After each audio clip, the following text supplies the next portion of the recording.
What's up, people? Welcome to a brand new episode of Wrestle Update. I'm your host, Dylan Fox.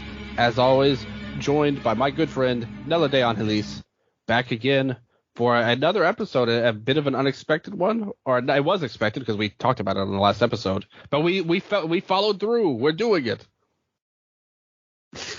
We are here. We watched everything. This is a TV week right now. You know, this is a little bit of a new form for us. And it was thanks to WWE decided to make all of these TV pay-per-view shows, put them all at the start of the year to kick things off. Were they pay-per-view quality? We will talk about that going forward. We did also watch the follow-up to the World's End show, which was our last show that we did. A lot of people tuned into that, and hopefully everybody enjoyed our show then. So we got a little bit of everything here. So this is WWE. We got a lot of that. Got a bit of AEW to talk about too. You know, Nello, we always talk about it. You are somebody who has admitted on the show and always said that you are not really a regular TV watcher when it comes to wrestling. Whether you're too busy, maybe you just tuned in before and you were like, oh, this sucks. Like, for whatever reason, you didn't tune in a lot. But this week you did. How did it feel? What were your overall thoughts going into it? And coming out of it? Yeah, I mean, I would say that my excitement was definitely heightened by the fact that I just get to talk about it with you afterwards. But I was pretty excited overall. Like, it's a new year. I, want to try and give the companies a chance, see what I'm into. This week is definitely like them sort of presenting like their buffet for the year in a way, right? Or at least that's definitely how WWE especially pitched it. There was a lot of good, there was a lot of bad, but just to watch everything this week, dude, there's so much wrestling on now. I really can't believe it. I didn't watch ROH or Impact Thursday night, but Monday, Tuesday, Wednesday, Friday, there is a lot. I even watched Rampage last night for whatever reason.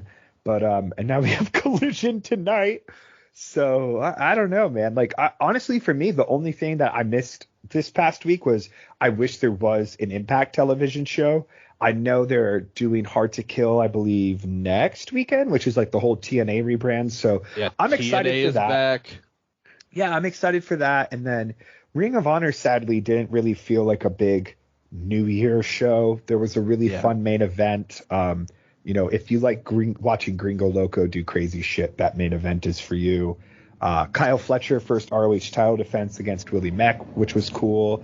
And then they continued the Mercedes and Diamante versus Layla and Rachel Ellering feud. So for all the Diamante heads out there, Dylan. Yes. Yeah, those are pretty much the notable things from there. But, dude, it was fun. It was really fun. Yeah, a shout out Diamante. I love that girl. Great wrestler, way underrated. We will talk about her on the award show, which is finally coming. The most anticipated award show of my life, pretty much, that we have. And all of these will be mentioned, too, by the way. The best and worst of award shows will feature multiple companies. It won't just be WWE and AEW. TNA will get their spots. We will talk a little bit about them. We got some other companies we're going to talk about. We want to give a spotlight to as many as possible, and maybe on the worst ones, also spotlight to some things as well that we will get into. But, really cool to see TNA coming back. I have a lot of nostalgia for that. Impact, it's just kind of funny to me. It's more comedy because it took everybody so long to stop calling Impact TNA, and then I think when they finally stopped, they're now going back to being TNA. So they clearly just want to confuse everyone, and that is their plan to grow. They've promised a huge signing coming in. I don't know who that is or what that means. We will see what this supposed big name will bring to the table. Nobody knows. But hey, who would be the free agents right now that are available? Like, do you think we could see a Dolph maybe? Because something that's interesting now as well, right, is that we're seeing people like, God, I hate that he's the example, but for instance, Matt Riddle, MLW signed North America, New Japan, supposedly in Japan. So, people being able to sign to a North American company as well as a Japanese one. So I don't know. I feel like my mind sort of maybe goes to like a Dolph Ziggler almost. That seems realistic. Like the big guys are all the ones that got released in that big period where it was like Dolph, Ali, Shelton, those guys coming in. Maybe it'll be one of them on there. I think that could be in. I think the dream is Mercedes would be the biggest possible name you could bring in. And it's been rumored that they have a 7-figure deal for somebody. They tried to give it to Ospreay, but Ospreay turned it down. And they've still got all of this money that they want to give somebody to come to Impact, and nobody's bit yet. But Mercedes could be that kind of person that you look at. The problem with her, I mean, just like going into Dynamite, half the people were expecting her to show up on Dynamite this week. It's been rumored that she would go to AEW, and then that went cold. Then it looks like she was going to WWE, and that went cold. And now she's back at AEW, but that still hasn't happened yet. So nobody knows, it's crazy. Seeing her journey is so goofy when you look at the reporters. It's like every week she's confirmed to a new place or like 99% for sure coming. And then she just hangs out and does her own thing. And we'll see what choice she makes in there. But that would be like the biggest name if you have the dream and you just say, look, we're giving you all this money. Please come to us and be our top star. I think that would be the person you could get if you had a dream pick, would be Mercedes. Unless you count the South Korean fans who nominated her for worst female wrestler. Dude, that list you sent me was hella funny. It was awesome. They fucking hate Solo Sikoa. Yeah, Solo. yeah, they poor soloed out Solo.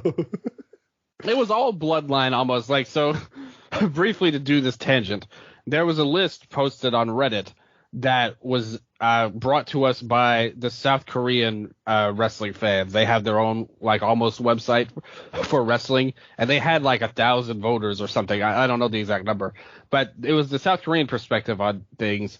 And all of the worst of awards was 90% bloodline, and a lot of it, and 90% of that was Solo. They hated on, and then AEW got all the negative company awards. So they hate bloodline and AEW.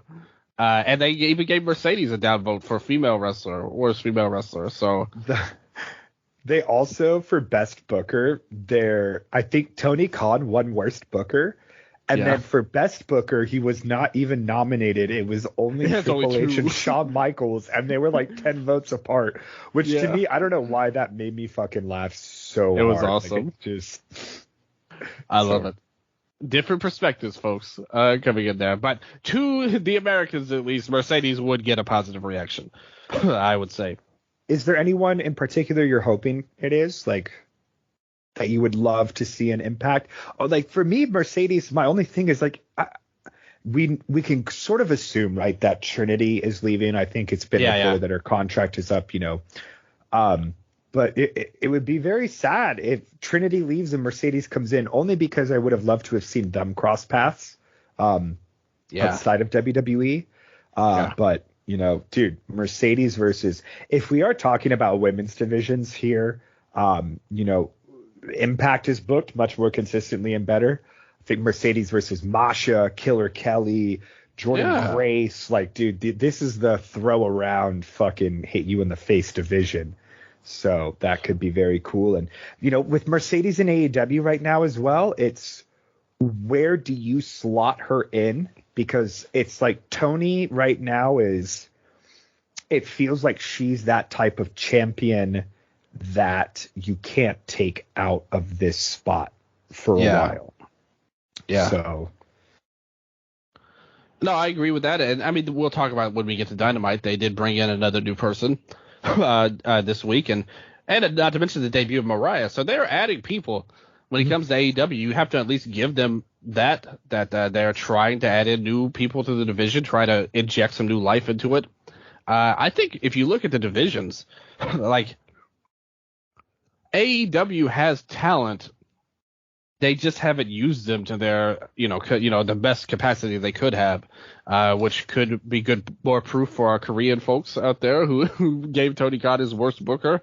If you were to point out a flaw with Tony, I think it has to be the booking of the women's division, just in terms of actual booking, and the Devil, which we will definitely talk about the follow up to that came about in there. But hey, speaking of women's division, let's get right into it. The first show of the week was day one, Raw. Special episode here. Like you said, I think ideally you would want these to be the tone setters for the year. Well, maybe not the other two. Some of the others you might want to just forget that they happened. But ideally, they were the tone setters for the year. Came to us from the Pachanga Arena from San Diego. What's Pachanga? Let's look it up. Yeah, that's right. This is breaking news, folks. It's the casino. Oh, okay. Okay, I can get behind that. Have you ever been to a casino before? Yes. I went to Jimmy Lloyd's birthday in Vegas last February. Happy birthday at that time. Happy early birthday, Jimmy. Yes, we're almost there again this year. But you went there. You could have gone to the Pachanga Arena. And instead of going to the casino, you saw this wrestling show that came out. So with that said, just in terms of general things here, before we get to the breakdown of the show, what did you think of the production and the commentary here? Because it was a little different than the pay-per-view. This is I don't think Wade's been on the pay-per-views, actually. It's normally Graves and Cole, right? Yeah, yes, I believe it is always Graves and Cole. So I think, what's his name? Kevin Patrick, I got to hear for the first time. All the guys with the accents I haven't heard yet. So WWE, what do you have against the British? I thought Wade was fine, man. Like, him and Cole have a good rapport. He feels like he plays that generic sort of heel commentator at times, but it never became grating for me, kind of like Graves can or did back in the day. I thought they were good. Like, dude, the whole atmosphere and everything for this show was crazy. Like, production wise, I think this felt like the biggest show of the week by far. Yeah, I totally agree. I mean, it was the one that had the world title match on it, so it should ideally be the biggest show. But they did do a good job, and the fans. I mean, this was a pretty hot crowd too in San Diego here. I like Wade, to be honest with you. Of all the WWE commentators, I think he is one of the best. Vic Joseph is good as well on NXT, and Booker is funny. Like, he's entertaining. I wouldn't say he's technically a great commentator, but he's very amusing to listen to. Wade, I really like, though. He's not over the top, or overbearing. Like Graves, to me, I don't like very much, and we'll talk about that on SmackDown. But Wade, I think, did a good job throughout. He was calling back when they. In the main event, there was a spot where Drew hit the white noise on Seth, and they were like, Cole was like, yeah, that's Sheamus's move, like his old buddy. And Wade was like, well, he's felt that so many times from Big Shamo that he used it here. And I was like, yeah, like that's, that was fun. I liked it. I like Wade. And I liked him too. I like the opening of the show too, where they had them in the ring actually. And they were like, yeah, this is a big show. Like, we've got the big title match. We've got these big matches. Just that little thing, that little, literally minute or two that they added at the start of the show made the whole show feel a lot bigger than a normal Raw with them just running it down in the ring. Because normally they'd be like, the show would just start off and Nia Jackson's music would hit and we just go right into the match. And instead, they actually gave this little bit of effort to make it feel bigger. So I really like that production technique that they used there. Post Kevin Dunn world, baby. That's right. KD gone out of here. And it was probably one of the best things that they could have done. He's gone forever. Hopefully we don't see him again in any wrestling company. But yeah, we went right to a video hyping Becky and Nia. The whole story of this match was Nia broke her nose 5 years ago, and that somehow made, but it's true, like it did, that was a legendary moment that made her a huge star, to be fair, or helped bring her along. It didn't make her, she made herself, obviously, but it was a legendary moment, and Nia took credit for it, saying, hey, you wouldn't be shit without me, pretty much, like, you only did it because I broke your face. And Becky's like, yeah, you did break my face, but I also main evented WrestleMania while you got fired after. And Nia was like, well, I'm not fired anymore. And so that was the story of this match, and they played into it a bit, with a little bit of juice involved here at the end as well. So there was some blood, not in the nose like it was before. And so they started off, and I thought this was like way better than I thought it would be personally. Nia, to me, is not a good worker, and not just to me, to a lot of people. We all know that. But Becky really, she proved that, hey, she is like the pillar of this division, which she did a lot last year too. She had matches with people who hadn't been doing anything, had no real push to them. People like Xia Li, who I like a lot, my girl Xia, shout out to her. Tegan Knox, she brought in. Lyra, she put over. So she was wrestling all these new people and getting the most out of them, and that continued here in January. And then as well, Nia ended up getting a clean win, with the Annihilator, which is the Bonsai drop. She hit that, and the crowd was super into this by the end too. And they did a deal where Becky, she went for the super rock bottom, but Nia countered that into the Samoan drop from the middle rope, which looked great. And she kicked out of that, so then she hit the big move with the Bonsai drop at the end. I thought this was like totally well done, and gives us an easy match. Like a rematch in the future for Becky to get her win back. So I think it was a good booking decision.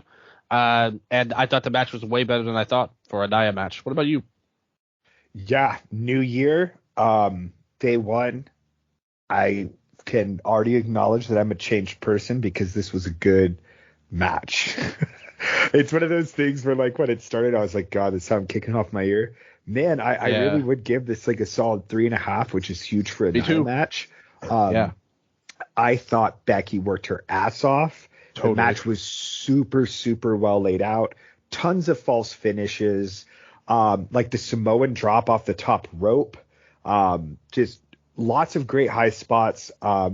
It's nice to give Becky a hill to climb going towards Mania. I'll talk about it more in the best of awards show, but she had a really great year for it being as almost inconsistent and strange as it was. She had a very great year working with everyone and anyone really. Like it's a hell of a spread. But dude, this was good, and I still can't believe it.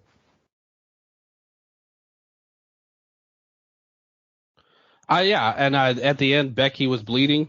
So we got a little blood to start off earlier in the year. You don't expect that from WWE, let alone the women's division, but Becky was the one to do it. They tried to call back to the spot from 5 years ago where she broke her nose. Instead, it was the mouth that had the blood on it this time. But I thought it was good, like really well done. You could totally see Nia going for a title shot over Ripley. And then you can kind of ring this back around to like maybe Becky getting a pin at Elimination Chamber, because I think WrestleMania is destined to be Ripley versus Becky. And that's when you see Becky get her crowning moment once again. Because like you said, last year was kind of like if WWE were a baseball team, it was like them putting their best player but using him as the utility guy, like playing him all over the field instead of putting him as a star, like the cleanup spot. Becky was used as the utility player, going up and down, helping NXT, which she did bring in big ratings when she went in there, popped the ratings for NXT, put new people over, tried to do the best she could, cut good promos up and down, had a great feud with Trish that I was a huge fan of. And we have a lot of good things for her. So great stuff there. Nia, I'm still not a fan of hers, but this was much better than expected. We got to give her props, and the inmates did too. They gave her a 7.17 rating, which I think is totally fair. I'm like you. I'd give this 3.5. Yep. It was good, and I still can't believe it. Like, yes, I had fun. I bit on the false finishes. I think that to kick off the new year, have Becky Lynch in the match, it automatically sets up a story and a path for her heading into the Rumble and Mania. Rhea and Becky seems like the good call. Rhea, looking back after this year, should she lose the belt at Mania, we could say, she was a champion for a year, but dude, I don't think this title has done anything for her. No, that not her at all. Character and position on the show just haven't already done inherently, Yeah, it's good for her that she's like the boss of a faction and the most pushed one in the company in a lot of ways. The Bloodline, they're at the level because of Roman, but they're not on TV. They don't get as much TV time as the Judgment Day does. So it's good for her. But like you said, the title, it really isn't part of her story. This title reign hasn't been good at all, in my opinion. She's kind of like the opposite of Becky. Like nothing. We'll talk about it a little bit later, but for the most part, she hasn't really been like elevating anybody else, and the title hasn't elevated her. It's more so just her being her in her role that's helped her, which is still good for her, but the title could use a shakeup, in my opinion. Because I don't think anything changes with Rhea outside of the title, or outside of when she loses the title, her character doesn't change at all, so which is good for them. They go to Nakamura and Cody again, where they have a little promo. They talk about Nakamura's American Nightmare Before Christmas, before the Christmas show. And Cody was basically saying, like, I don't care about what you said about me and everything, but I'm just ready for this to be over. I'm sick of the poison mist, and let's just end this already. And Nakamura shows up on the screen again, and he basically says that he's going to come for him next week. Like, we'll fight on my time type of deal. Then he missed the camera, like with the red mist. Very unhygienic here. I did like that, how they put the little screen in front of the camera and he hit the mist. Yeah. I'm excited for the match. I still am, God, a huge Cody Rhodes fan.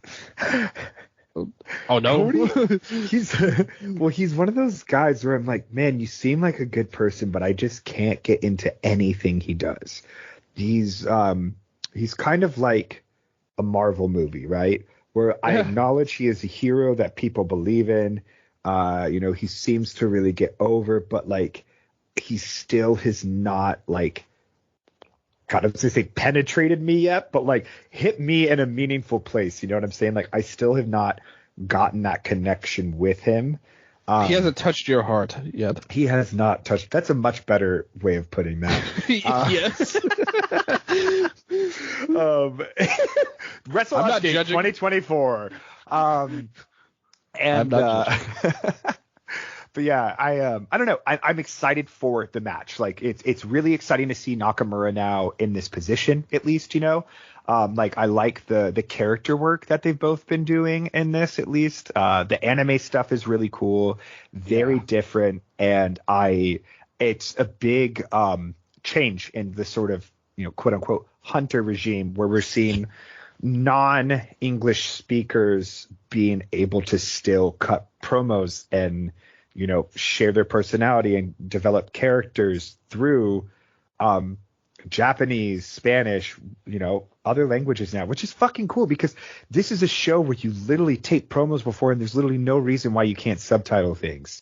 And in 2024 as well, where accessibility is such a necessary thing in society, like subtitle everything, man. Fuck.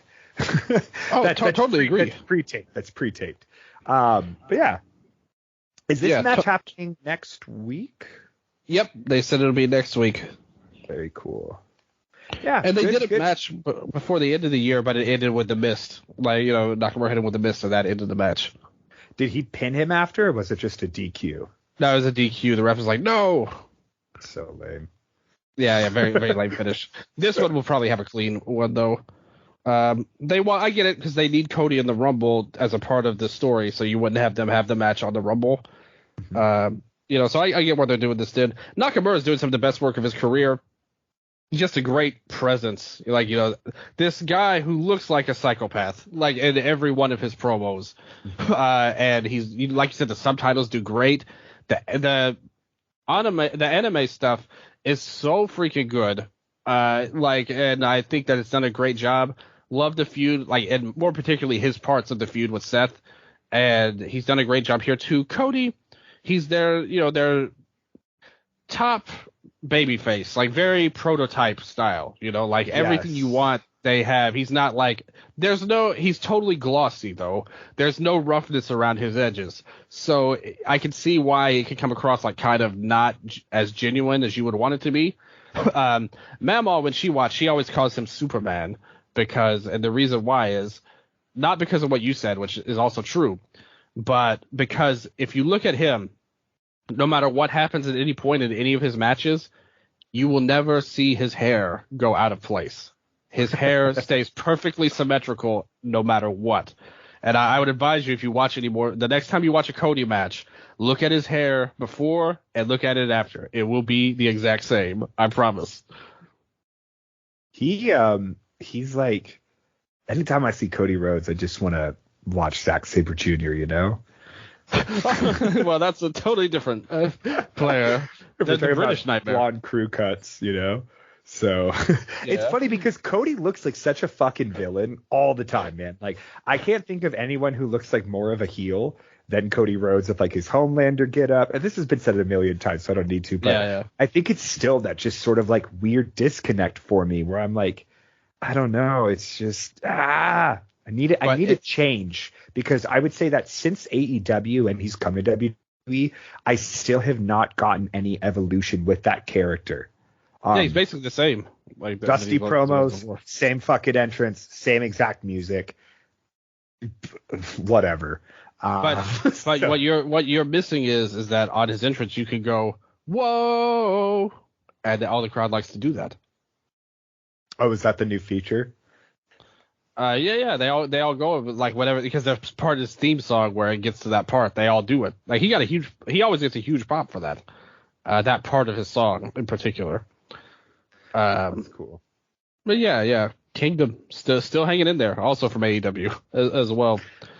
And the number one song for the Korean vote as well, the best entrance theme. But we will pick our best theme songs in the awards next week for us as well. I don't know if this one will win, though. Okay, Kingdom. But we'll see. Kofi Kingston, Jey Uso taking on Imperium. I don't like how they've just like totally not addressed where Woods is. His normal partner. Woods hasn't been here for the last week or two, and there was no real explanation that maybe I missed it on commentary. But him and Jay, this was built up last week. No need to talk about the match because it ended really early because of a scary situation with Vinci. Vinci came off the top, and Kofi tried to hit a drop kick, but it seemed to catch him some way. And hey, I got to give WWE some credit here. It wasn't like, because we've seen situations like this happen before in WWE and even in AEW, over the years, where somebody could get their bell rung, have a concussion of some sort, and maybe it was, maybe it wasn't. But he was laid out, and it was like immediately, like no bull crap. Like, we're not gonna, you're like, oh, maybe Kaiser can finish the match. Nope. Like, they rang the bell right away and said, nope, this match is over. Like he's not, nope. And they stopped it. The doctor came in. It was really like you didn't even know what was happening. Everybody looked confused, and it was a very real life situation. But I have to praise them. They didn't take any chances with this. Like, they made sure to end the match, and that was it. Yeah, very unfortunate situation with a very responsible reaction, and that hopefully a trendsetter for 2024 as well, because we've seen a lot of that happen in the past year. Absolutely, it does look like he's okay as well. So good news for Vinci. Vinci, very talented guy. I love Kaiser a lot, and who knows where this will go going forward. I think you have a lot of good things ahead of them, going forward, because I think Imperium, they've always been on shaky ground the last few months, where Gunther's pissed at one guy, then he's pissed at the other guy, and then he's pissed at both of them, and then he likes them again. It's kind of like the never-ending circle of Imperium. Like, he'll be pissed at Kaiser for a week, and then he'll be pissed at Vinci, and then he'll hate both of them, and then he'll just say, "Nah, everything's cool now." We're the men, we're the top dogs once again. So we'll see what happens overall. Tough situation for Vinci though, but he is fine, so it's okay. After that, Like I said, I wonder what was going on with the timing because this was allegedly going to be, longer. You would think on some of this other stuff that probably had to go a little bit longer. So then they do a video on Ivy Nile where she's like, "I've always been the underdog, but this is my chance to prove myself." It was really generic, to be honest. I did note though that I was grateful. Sorry to interrupt, but I've never seen Ivy Nile in my life before, so I appreciated this. Like, I was like, who is this? Dana Brooke 2.0, baby, ripped. But yeah, I thought it was a nice little video package too. For a very new viewer, it gave me the information that I needed. And it also got me excited for the match because I thought they sold her well as like this sort of powerhouse that, obviously is a great matchup for Ripley. So. And also, I mean, there was very minimal build up to this. 1 week, Ripley beat Maxine Dupree, and then she was about to attack her again after the match. Then Ivy stepped up to her and was like, "Nah, you ain't doing that." And so that was like literally the only build up to this. And in this video, Niall, I noted in the video, she was doing like push/pull ups, and it zoomed out, and she was doing them on Julius Creed's arm that was posed against the wall. So she was like lifting herself up on his arm, which they do a lot in their videos, the Creed brothers too, where they're lifting each other up and using each other as weights. So I do like that. We came out with Miz TV next, and he was like, "Hey, Judgment Day's here." Instead, R-Truth comes out. They do a reference to Little Jimmy, which is a gimmick from literally like 12 years ago that they brought up here. And Miz was like, "What do you even do with Judgment Day?" And he was all like, I'm trying to be their image consultant, make people like him more. JD McDonough, Dominic came out, and Truth was like, "Hey, JD, you're supposed to be out of Judgment Day." And then Dominic starts to talk and gets super heat in his hometown, which they bring up as well. He's getting booed in his hometown. They mentioned how CM Punk beat up Dominic over the holidays. And they basically say it'll be a tag match, and Truth acts delusional and it's like, "Nah, I'm still part of the Judgment Day, right?" And Miz is like, just go. Like, let's just do our thing. And so it was Miz and R-Truth versus Judgment Day next. What did you think of the promo to set it up? Dude, this is one of my favorite things on the show. Like, it's so dumb. I really like R-Truth. DDT is one of my favorite Japanese promotions. I don't understand the resistance to comedy in wrestling because wrestling is an art that can encompass all genres. So just like bad main events and drama, it can have bad comedy, but when it's good as well. And I thought this was good. Judgment Day has been around for a very long time now. They definitely needed something new. I do not like JD McDonough at all. So hell yeah, R-Truth, let's go. And I love this guy making JD look like a geek. Because I feel like that's his ceiling on the main roster anyway. So, but dude, I thought Dom was hilarious in this. Like during the match, when R-Truth goes onto the Judgment Day side and JD tags him in, and then what was it? Dom holds Miz or holds Miz, and then R-Truth looks at Miz and he does the "I'm sorry, I love you." Just really funny, very self-aware. Way too long of a Miz promo for me, but dude, I enjoyed this. I thought it was very fun. What about you? That's the problem, is that Miz going on and on was. I don't like Miz. I don't like his promos. I don't like the way he handles himself. I definitely don't like his wrestling. But everybody else involved was very good in their role. JD isn't great. I don't think he's bad at any one thing. He just isn't great at anything. He's like, here he had a very generic heel promo, what are you talking about, R-Truth? Very easy heel stuff there. And R-Truth was very amusing, so charismatic, great worker on the mic. Even now though, he's still got a little pep in his step. He can still bring there. Hey, I remember watching that guy at TNA, and he was the man back then. He was really unique and a great style, great promo. And here, he did it again. Dominic got super heat. To me, the match was nothing other than just gave the baby faces a win to start of the year. And, I mean, this is the B team of Judgment Day. You kind of figured they would lose. So it was good for what it was, but nothing special to me as a match. yeah, definitely as match quality, nothing memorable. But in terms of like enjoyment factor, this was one of the more fun things on the show for me. Yeah, I absolutely agree with that. Very well done. So from there, we got the good win for Awesome Truth, as they used to be known.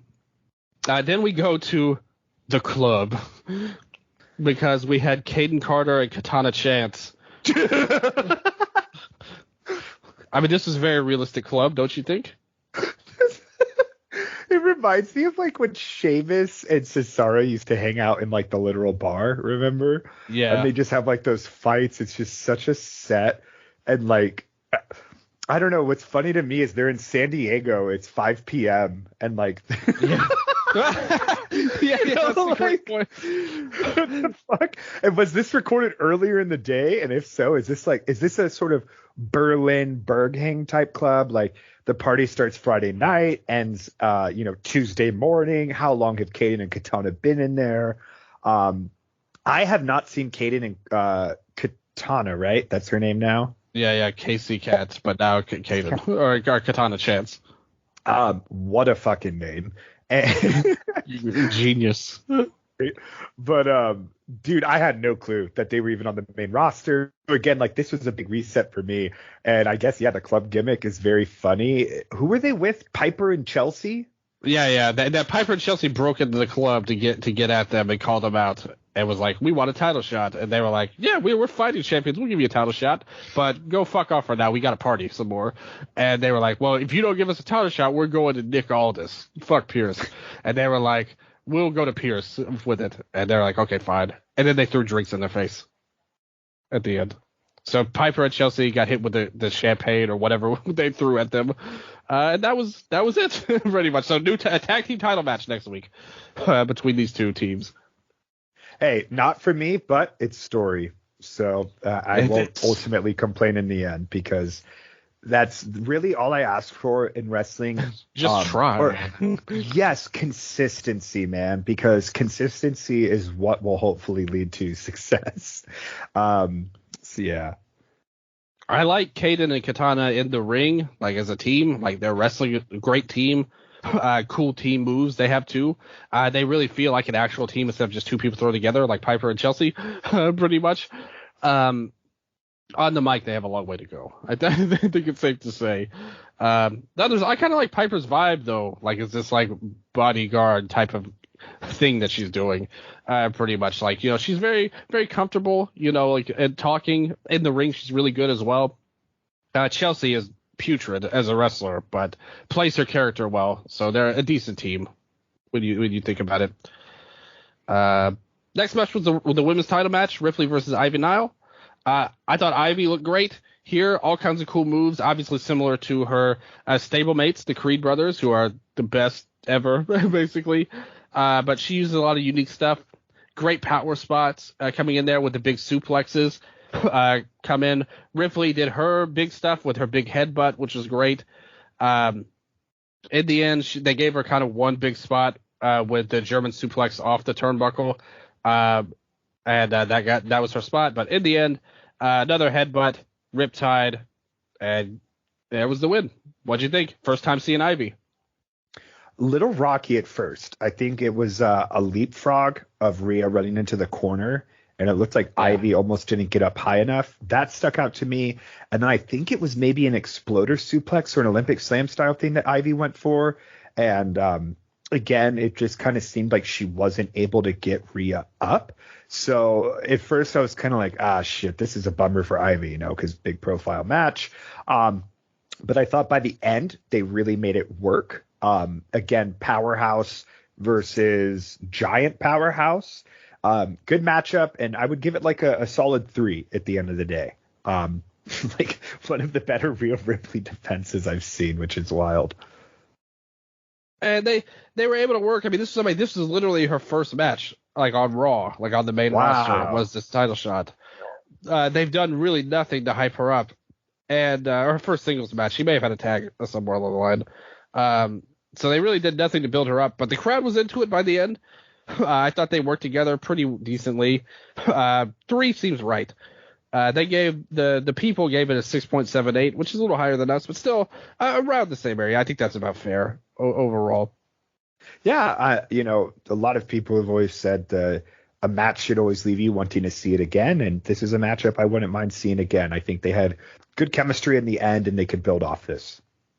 Absolutely. I think they need to do more with Niall. She's one of the better, workers in the ring that, with a lot of potential, very young and new, but shows a lot of upside. So good for her.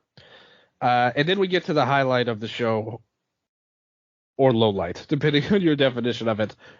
They hyped this big return of a former champion. And suddenly, Jinder Mahal's music plays. And there's part where Michael Cole's like, oh no. And then Wade Barrett's like, yes, one of the greatest champions of all time is here. And Michael Cole's like, are you kidding me? I thought we were going to have somebody good. And so then he goes on and on and on. Jinder cuts his heel promo where he's like, you people don't know anything. And the reason why is because you're American. And he's saying the United States are so divided, and I will be the one to unite you all. And he goes on, and he speaks in Punjabi, and the thing is, he goes on, he's smirking like he did something really clever. He's like, you guys all united to boo your own national anthem that I said in Punjabi. The problem with this was nobody actually booed him. What were you talking about earlier? I think most people think it's cool that they're showing Nakamura and these other guys speaking their own language. They don't think oh, how can they not speak English on the show? Who thinks like that? That would be stupid. Mm-hmm. Everybody likes that. So to see him do his own thing was not it wasn't that big of a deal. To anybody, I don't think. So he really had to go overboard and trash talking America, and he's going on and on, starting to go into Punjabi again because I think he's running out of lines to go into, and then The Rock comes out, huge pop. Nobody expected this, I don't think, and we'll get to The Rock's part. What did you think about Jinder's early going part here before we got to it? And the reveal, the reveal was awesome. When his music hit and you could hear the audible sighs, yeah. Which this is, this is the Ibushi and Nakamura of contenders. This whole segment, not just Jinder, yes. And I don't think it's symptomatic of Jinder. I think that Jinder was put in this position yes. to fulfill a role. This is the biggest contender. I think this will absolutely carry over for the next 365 as worst segment of the year. Okay, remember last week, Sammy coming out, calling out Callis before the pay-per-view or whatever the fuck, and he's like, man, no one even remembers Takeshita got 2 fucking wins over Kenny. And it's why would you point out that you're doing a bad job, right? Instead of just course correcting. So yeah, they should just do a good job. But yeah, for them to debut a former champion and then have it be Jinder because they knew that it would be a letdown, to me, that just says, 1, we fucked up with Jinder. 2, we know he's not worth anything. And then 3, they had him build up this entire persona and character that felt like a political redeemer. And I don't think there's going to be any follow through. So it was very weird to have him do this you could have done this segment without the politics. And I'm not going to get political on this show because it's Wrestle Update, but all I'll really say is it's not politics update. It is crime update, but yes, America is under very heavy scrutiny right now on the international, scene in terms of the UN and other things. And it's a very volatile time in terms of just the world as a whole. I thought this was the absolute worst angle you could have done with again, we just talked about Nakamura, right? And how they're finally leaning into it felt so antithetical to everything they've done. And this felt like a segment from 10 years ago, peak fucking Vince and Bruce era shit. Yeah, totally. the fact that they just had Nakamura, subtitled, all that stuff, doing a cool promo. And, it's a cool promo. The things he's saying are evil. It's not the fact that he's speaking Japanese is what makes it evil.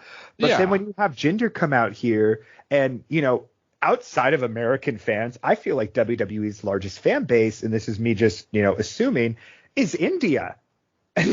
By numbers, yeah. Yes, and you look at the YouTube video numbers. Exactly. Yeah. And it's one of those things where I'm like, why would you posit this guy who is like, it just made no fucking sense. It felt like they had Jinder go out there and essentially try to prey upon like racist prejudices and everything that the audience might have. And the audience was not biting. It was more so apathy than frustration, heat. And I thought that this was genuinely the ugliest and worst that pro wrestling has in terms of optics, self-awareness, everything. And what happened after was really just exacerbated it all. It would get worse. But that would, to me, is like almost the great but also terrible part of it, because it's good that people don't react like that way anymore. Yes. Like that's a good thing that these crowds are not so xenophobic and all that stuff, and they can't play off of that too much. Because you mentioned the Sammy promo from last week, which wasn't great either, but at least he was talking about heels, and his segment ultimately got a pop at the end. Like the fans reacted to what he was saying, even if it was because he was telling the truth, even if it sucked for Takeshita, but it at least got a pop and everything like that. This with Jinder, nobody cared. It's like nobody booed him at all and that was the biggest part of his whole promo. Was like, haha, I tricked you. And like, you didn't. Like, no, nobody booed. Also, I'll say like Jinder wasn't making incorrect points.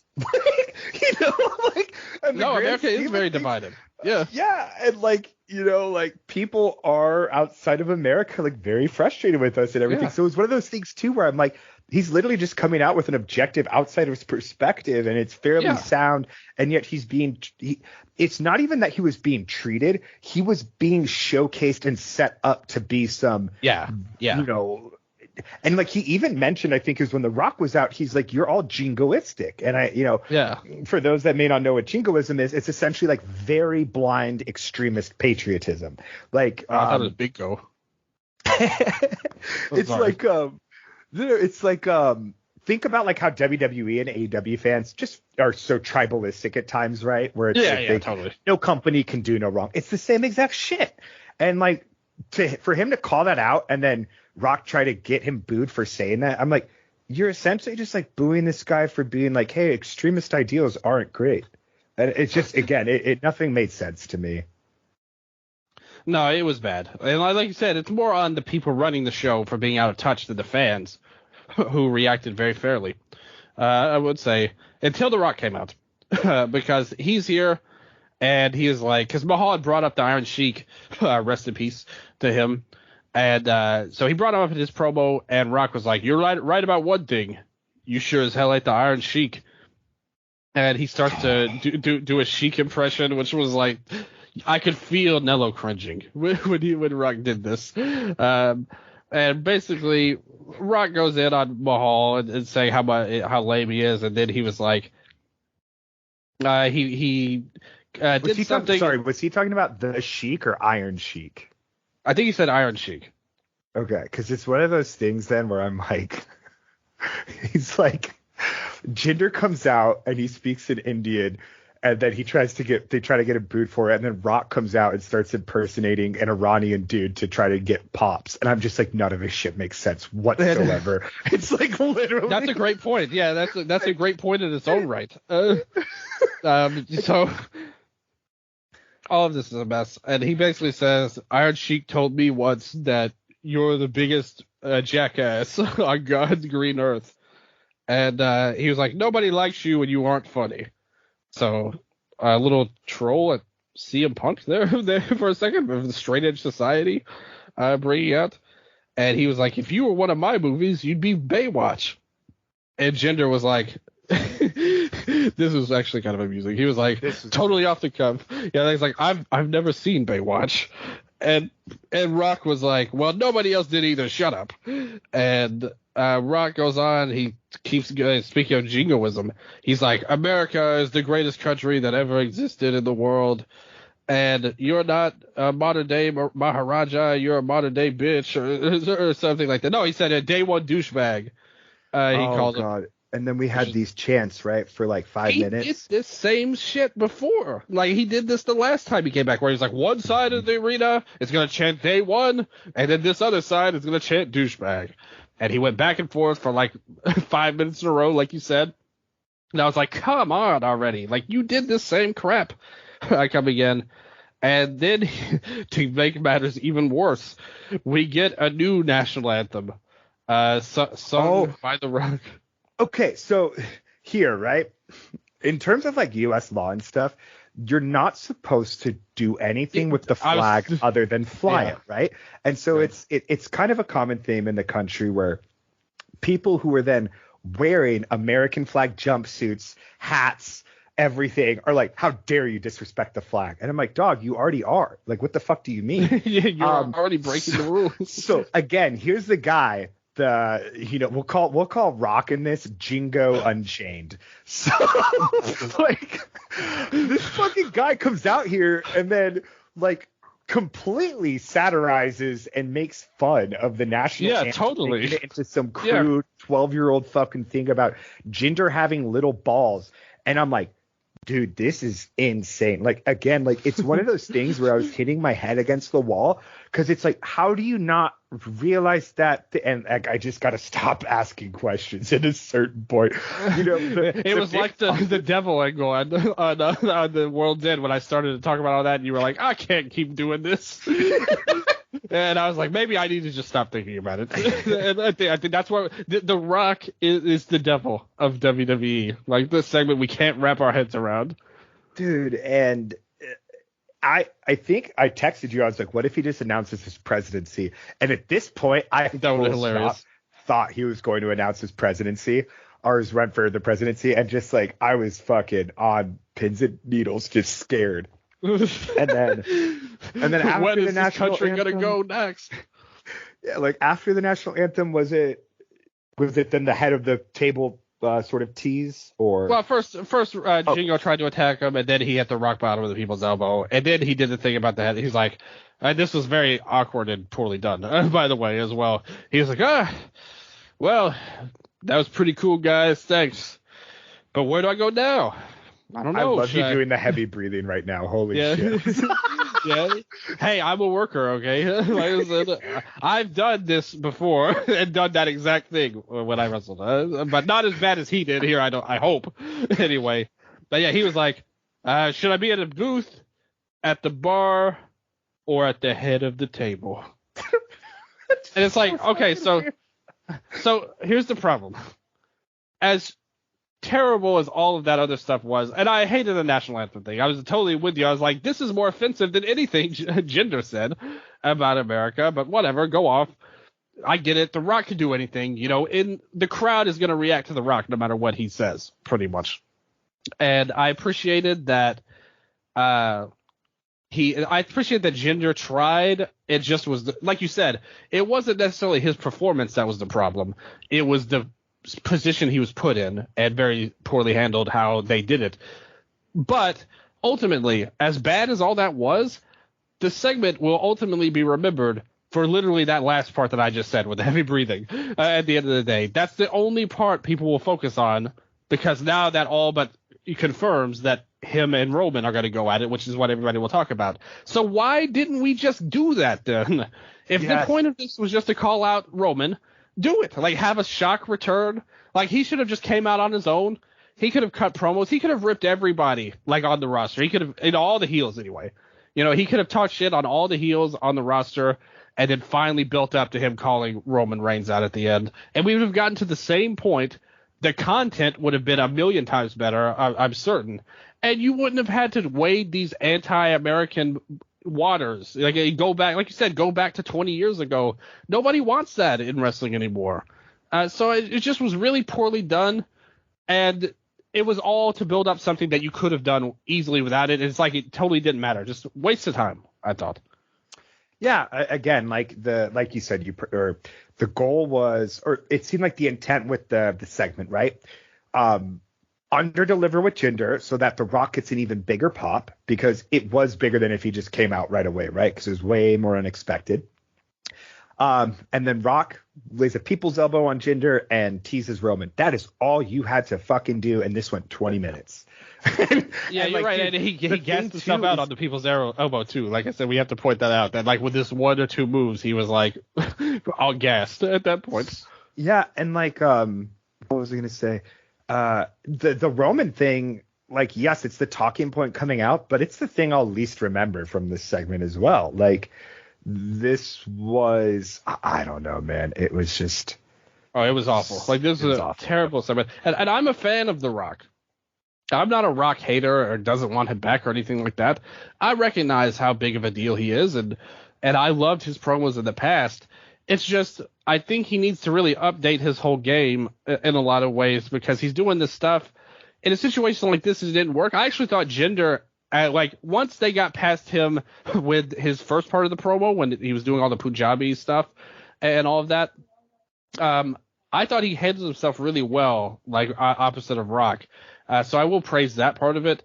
But overall, like you said, just I think that the big talking point is the end, and it was the only part that wasn't awful, and it was still pretty bad. So I think Rock needs to really update his game on the mic, because you can see, like, say what you want about this segment, but there was an electricity in the arena when he came out that wasn't there for pretty much any part of the show otherwise. And he's got great energy, great confidence. You could tell even when he's saying this nonsense, he really is performing it well. Like, it's just the content of what he's saying sucks, but actually his performance is like great. So if they can really kind of merge this to keep his delivery, but actually say stuff that is good, I think you could have a great promo in him. This just clearly was not it. Yeah, and like, Jinder did not deserve this shit, man. What the fuck did this guy? What did this guy do? Another problem with this, Jinder hasn't been gone. Like, this isn't a return. He was literally the manager of Indus. Like, so how was this a return anyway? On top of it, he was managing Indus. I mean, they're a boring tag team. Like, there's no doubt about that. So I guess they just want to retcon that out. But all of this, poor Jinder at the end of the day. And hey, listen, Jinder representing Indian culture, really cool. Shout out to India, Punjabi, and all that stuff. I respect it. Also from Canada as well, technically, and Rock's dad is from Canada as well too. So we got a lot of different countries represented in this segment. I just wish it had gone down better. Up next, away from all of that. Real quick, sorry. Elimination Chamber of Mania. I don't think it's going to be Elimination Chamber, man. Me either. Are they going to really put a Rock match on at like 4 a.m. in America? Exactly, dude. I don't know. Like, I really think it's going to be Mania. And well, it would be cool if that was. I mean, Jesse's going to be there live. So if for her sake, I would love if The Rock came out. I don't know if she would want that or not, especially if she watched this segment. She wouldn't. But I will say that for the Australians, that would be cool. But I just don't see them doing that. I think if you're bringing The Rock in, it's going to be Mania. Sorry, Cody. Maybe they'll still do something with Cody and the belt or whatever they have planned for it. But I definitely think Rock is going for the title at WrestleMania, or at least going after Roman. We'll see how they get there. Tag match, Tegan Knox Natty versus Shayna Baszler and Zoe Stark. This match was really bad, and everybody was mad afterwards. Like, I think Natty and Tegan messed up some spots, and they didn't look very happy about it. And Zoe definitely didn't look happy, because immediately they went to her, raise her hand, and you could see her lips. She just says, "Fuck," as loud as she could, and you could see it. After she won, too. She won with the Z360. It was just something was off, and I don't know what happened. I think it was Tegan and Natty, but maybe it was actually the others secretly. We'll see. But, yeah, Zoe was pissed at the end of this. That was funny.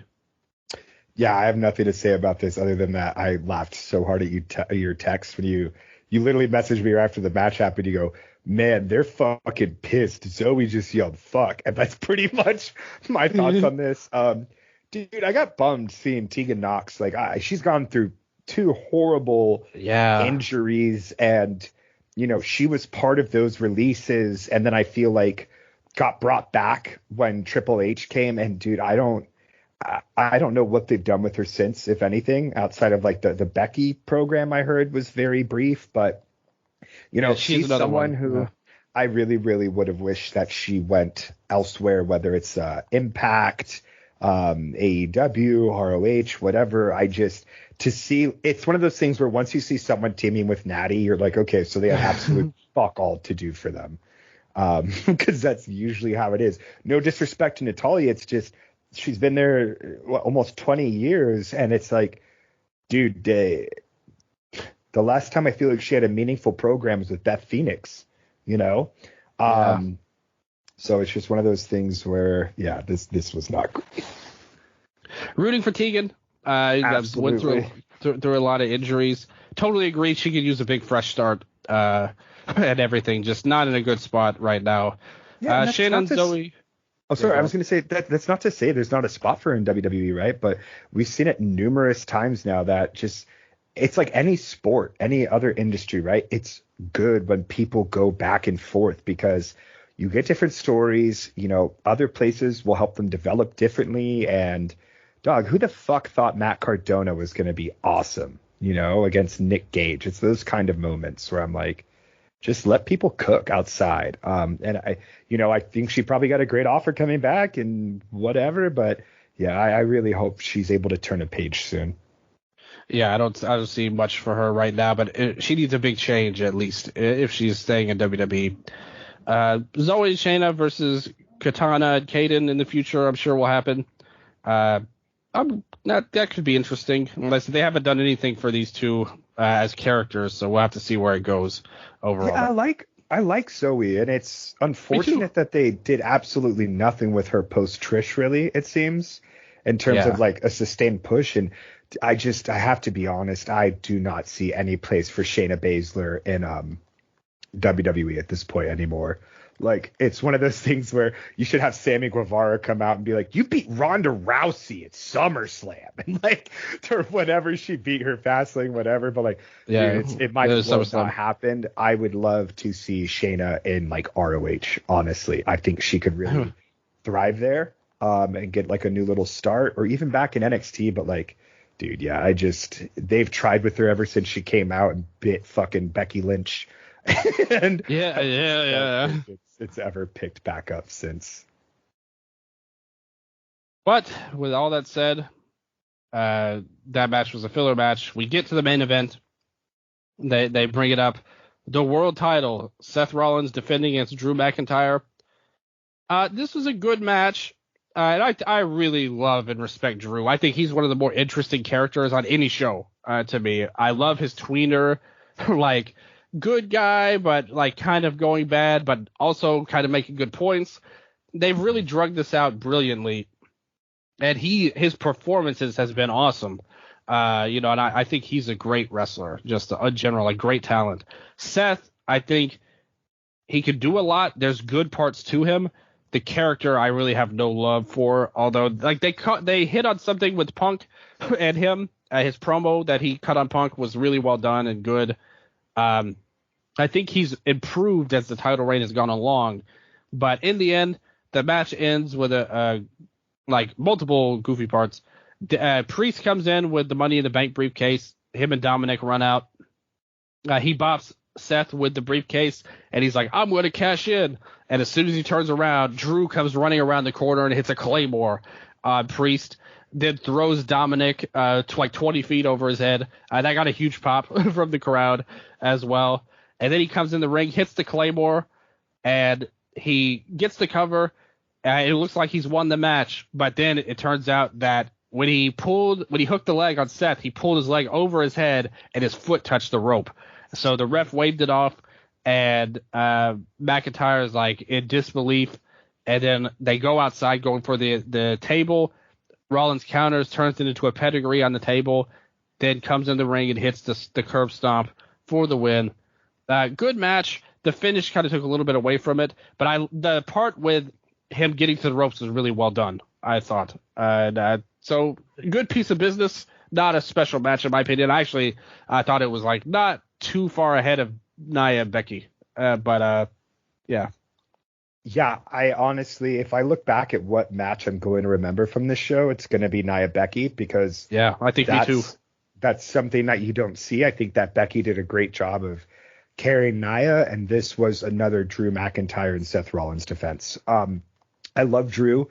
Being a Drew fan is pain now. He feels like the fucking WWE equivalent of Naito in terms of like, dude, can this guy just win a world title in front of people, please? He deserves it. He has earned it. Like, I again, like you said, I'm not the biggest Rollins fan. He's a little bit like Ospreay to me, like in terms of just he performs well. He's very athletic, but his matches kind of miss that.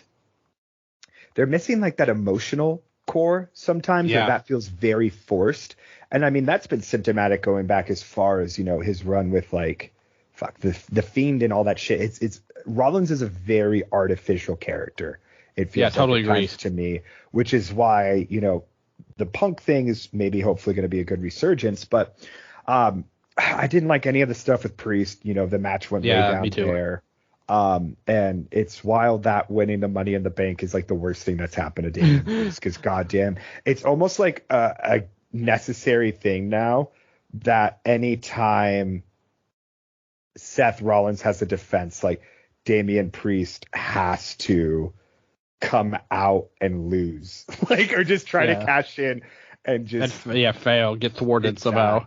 And it's like, dude, like, why? So I don't think, like, to me, the false finish with the leg would have been more than sufficient. Me too. And that was like really well done. I thought it was great because I actually thought he was going to win for a second. And then his leg just leaned over to hit the rope and the ref stopped it. So I thought it was like, whoa, like they almost even got me with that. But the Priest stuff, I totally agree, was superfluous and not very well done, in my opinion. I think they need to have a final match between these two at the Rumble. Drew and Seth, some kind of like stipulation. I hope it's not last man standing again, but maybe just something where it's like everyone's banned from ringside. Like there must be a winner, no rope breaks or DQs or any of that crap. Just definitive winner finally, because Drew was great. Now I sent you one of his promos from a couple of weeks ago that he cut on Seth. It's like one of the best in the year in WWE, and he is awesome on the mic, and I love the story he told. I just think that they could go a couple of different ways with this. He's in a tough spot because so much is riding on Seth and Punk. It almost would kind of be better if Drew went away like at this time and let this story be unfinished for a while. Mm-hmm. Because you have to think they're not going to mess with the Seth and Punk match being for the title at this point. And that puts Drew in a terrible position. I think he should win the championship, but I think they put so much in Punk that they'll go with Seth and Punk over Drew, even though I think Drew is just a great, great wrestler. Agreed. This was a decent show, though. On Raw, I didn't have any problems watching it. I had fun. Even the Rock segment like veered into being so terrible, it was actually kind of amusing and fun to laugh at least. The Becky and Nia match totally delivered. It felt like you said the atmosphere and everything about this was by far the best of any of these shows, in my opinion. And I thought they did a good job. Commentary was pretty solid. I'm not a big Cole fan, but I thought him and Wade had good rapport. Wade I'm a big fan of. And the main event was all right. I didn't think it was great, but, if they had not had the Priest stuff, I think it would have reached the level of Becky and Nia. But still, a good show. I enjoyed it. Yeah, this was my favorite WWE show of the week. Yeah. Do I want to go back and watch 3 more hours on Monday? Not necessarily, but am I excited to come back for the Rumble? Yeah, and I think that if there are, any matches that are worth checking out, I'll probably go back to check out this year. So it definitely didn't put me off like SmackDown did. Yeah, well, we're going to blow through these other shows because Raw actually was kind of good. These other ones we'll talk about was just starting with NXT, New Year's Evil, the show that I'm reminded that I will be at in a month from now. And this show did not give me a lot of good feelings going into that. So they play into the angle where Ridge injured Ilya Dragunov. And apparently they're making this into a big deal. So they did this whole angle with Ridge where they're playing off of what happened with Big E. And then Ilya got hurt and they tried to make it seem like it was real.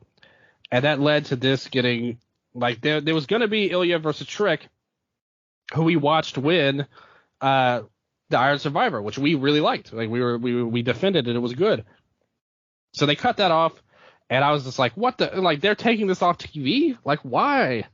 But we got something to replace it, and we'll talk about that. They do a little bit of a video, kind of generic, just like, hey, new year, new beginnings, pretty much for NXT. And they start off with the women's title, which, again, we saw in the Women's Iron Survivor, Blair Davenport taking on Lyra Valkyria. And Lyra defending the title. She beat Becky Lynch a couple of months ago, and Blair won the Iron Survivor. So the problem with this was it was like 7 or 8 minutes. You know, it's listed at 8 minutes on Cage Match, so not enough time to really for this to go anywhere. It didn't feel like a special match at all, in my opinion. But it was like well done. Like these two are both solid workers. I just think both of them, they're good workers, but there's something missing, in my opinion, like some sort of charisma that isn't there. I kind of liked Lyra's entrance where they would do the thing where, you know, the way her song goes, there's a part where it's like, da, da, da, and then it stops, and then they go, whoop, and like they kept doing the bird calls, because it's kind of her thing, that she's like the Morrigan of Ireland and all that stuff. So they did the bird calls. I thought it was a good entrance. She has a little bit of like she carries herself pretty okay, but I think there's something missing in the ring with her. And Blair is solid in the ring. I think she's a good worker. Not somebody, she has a good heel vibe to her, I guess, but neither of these two felt like too special. This wasn't a special match to me. Yeah. I came in like a minute late just because, so I got, YouTube TV this week. And then found out that YouTube TV doesn't broadcast anything on East Coast. So I pretty much had to download the USA app, the TNT app, the TBS app, the Fox app. And so, because I can watch everything live on those with my YouTube TV subscription at least. So I came in here a couple minutes late and I caught like what I thought was the second act, but just turned out to be the match. Yeah, it was the whole match. I unfortunately missed the intros. The end angle where all the women ran out, like this was a very stark reminder that I just am so out of touch with NXT now. You know, I remember watching Lyra. I mean, I've seen Blair for years now. I remember watching Lyra. Was her name Aoife Valkyrie back in NXT UK? Yeah. I liked her then. I missed her feud with Becky, so I didn't really get to see her claim the title.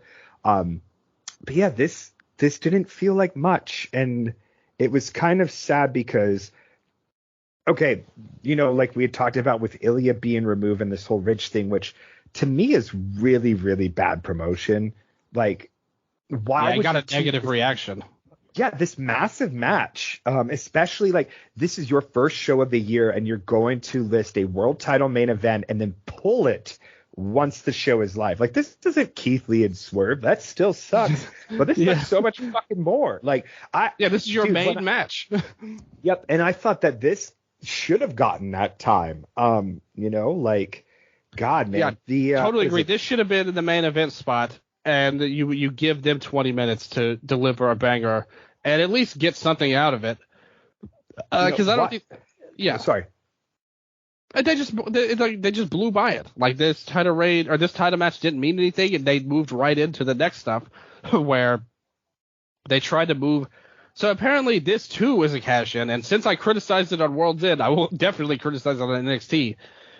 So Lola Vice won the rookie tournament. They had the breakout tournament, and Lola Vice is a talented wrestler. Like great look.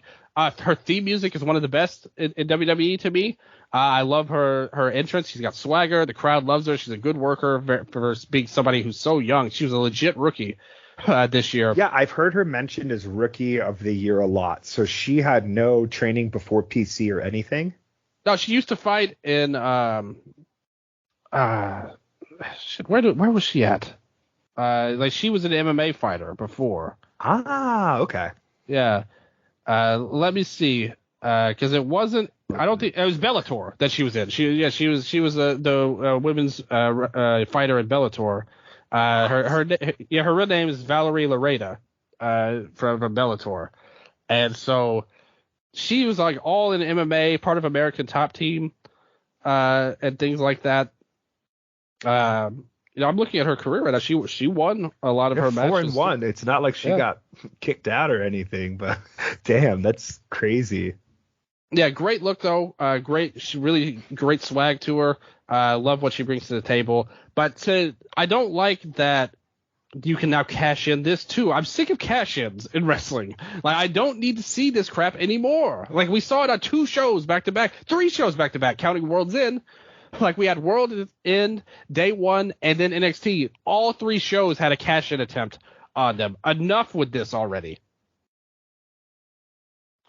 More cash-ins this year, please. I'm gonna go heel. This is what you want. This is my wrestling cash. Any match that you win now, you essentially get part of a briefcase and you assemble it over time. Is kind of what I'm like a pseudo Dragon Gate. So, yeah, like Dragon Gate with the keys. Yeah. Yeah. Okay. But yeah, so Tatum Paxley comes out. She has this new gimmick she's doing. For a while, she was like the Reaper character.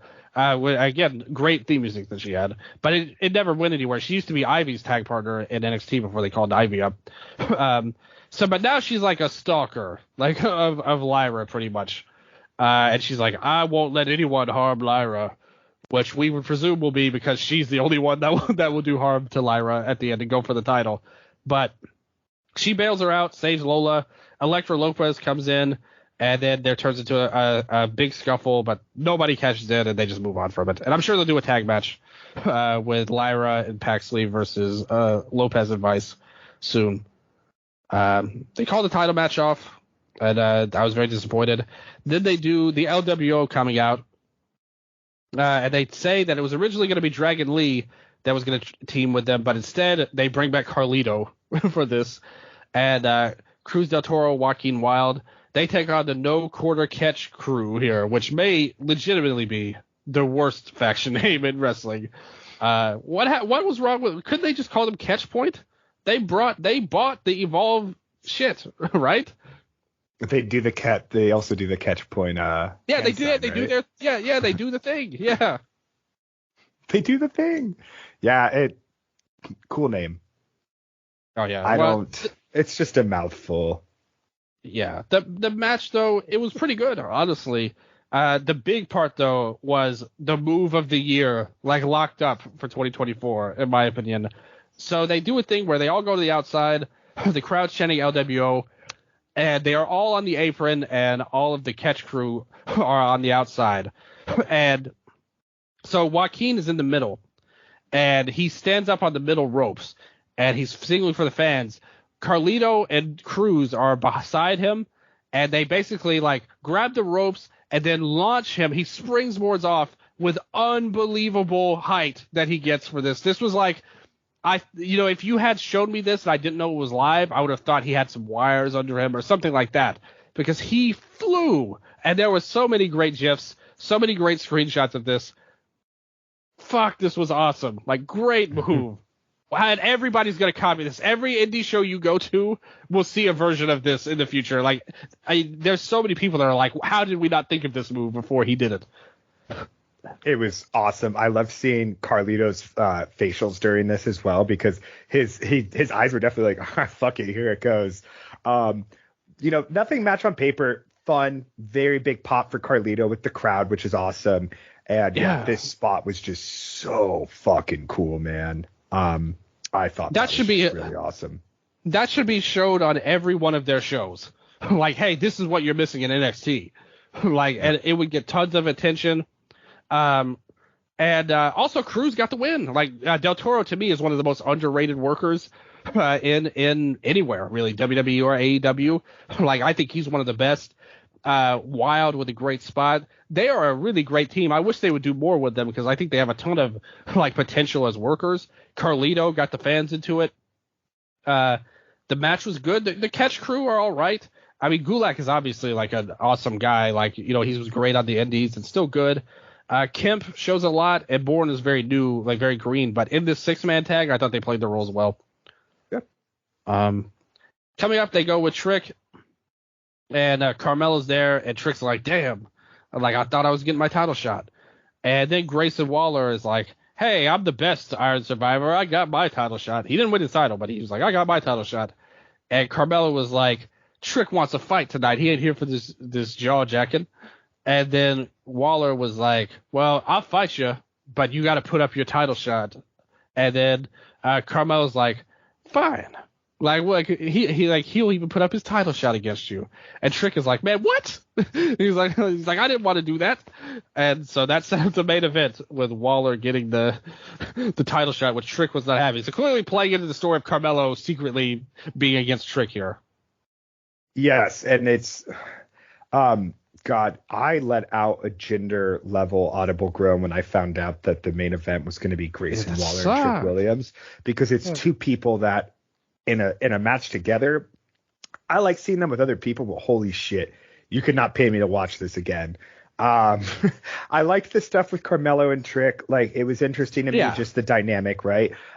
Trick used to be someone that Carmelo could use as sort of a shield. And now that the dynamic has changed, he's still sort of, using what Trick now has as a shield. So I thought that was a nice little wrinkle, but especially with the Cole and MJF angle that just happened, this is starting to feel really stale and almost sort of redundant. So I think they got to make big moves coming out of this because, Trick felt like he had such a focus coming into this show, and then all of that was sort of taken away, it felt like. And by the end of this, he did not feel like the guy he was coming into this show. To accentuate your point about this being the same thing with MJF, a couple of weeks ago when they were talking about when Carmella accused Ilya of attacking Trick, after the show ended, Ken talked to me, and the show had ended, he was about to go to bed and stuff, and he was like, man, we need to really find out who the devil is. And I was like, no, he's on AEW. And he's like, oh, yeah, right. I thought they were doing that on NXT too. And so yeah, the devil and the mystery attacker are very similar angles for this. But it's like this, who cares who attacked him at this point? Like, that was months ago. Like, he's already gotten a title shot, so clearly whatever happened didn't do anything to really harm him for his career. So just a really silly thing, but hopefully they move into a new gear, because like you said, this is just, it was well done for a while, and I like them. Like, Carmella and Trick are both really good. I just don't know about this story, and I kind of hope they move to a new chapter very soon.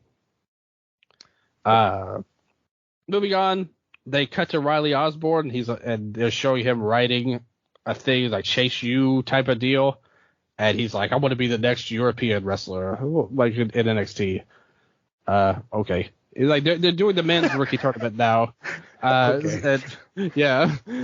So, they did a thing a couple of weeks ago where somebody was like, "Oh, Riley Osborne." Oh no, it was Thea Hale. It was like, man, he's super hot. And then Kiana James was like, he doesn't want to be with a girl when he can be with a woman like me. And they were like, that led to a little feud. So I guess Riley Osborne is like the hot guy of NXT now. Good for him. And now he also wants to be the European guy. Which will he be able to pull off, or will he be able to pull off both of them? That's a story developing. We'll see next. Up next, we have Roxanne Perez versus Ariana Grace, Santino's daughter here. And if you haven't seen Ariana Grace, she's like the prom queen of NXT, pretty much. Like, that's her whole gimmick, or beauty queen or whatever. So that's kind of her deal. Roxanne Perez, we know Roxy. She's very talented, very good. We love her very much. Texas. That's right. Shout out. We have to say that this was a nothing match, however, I will say.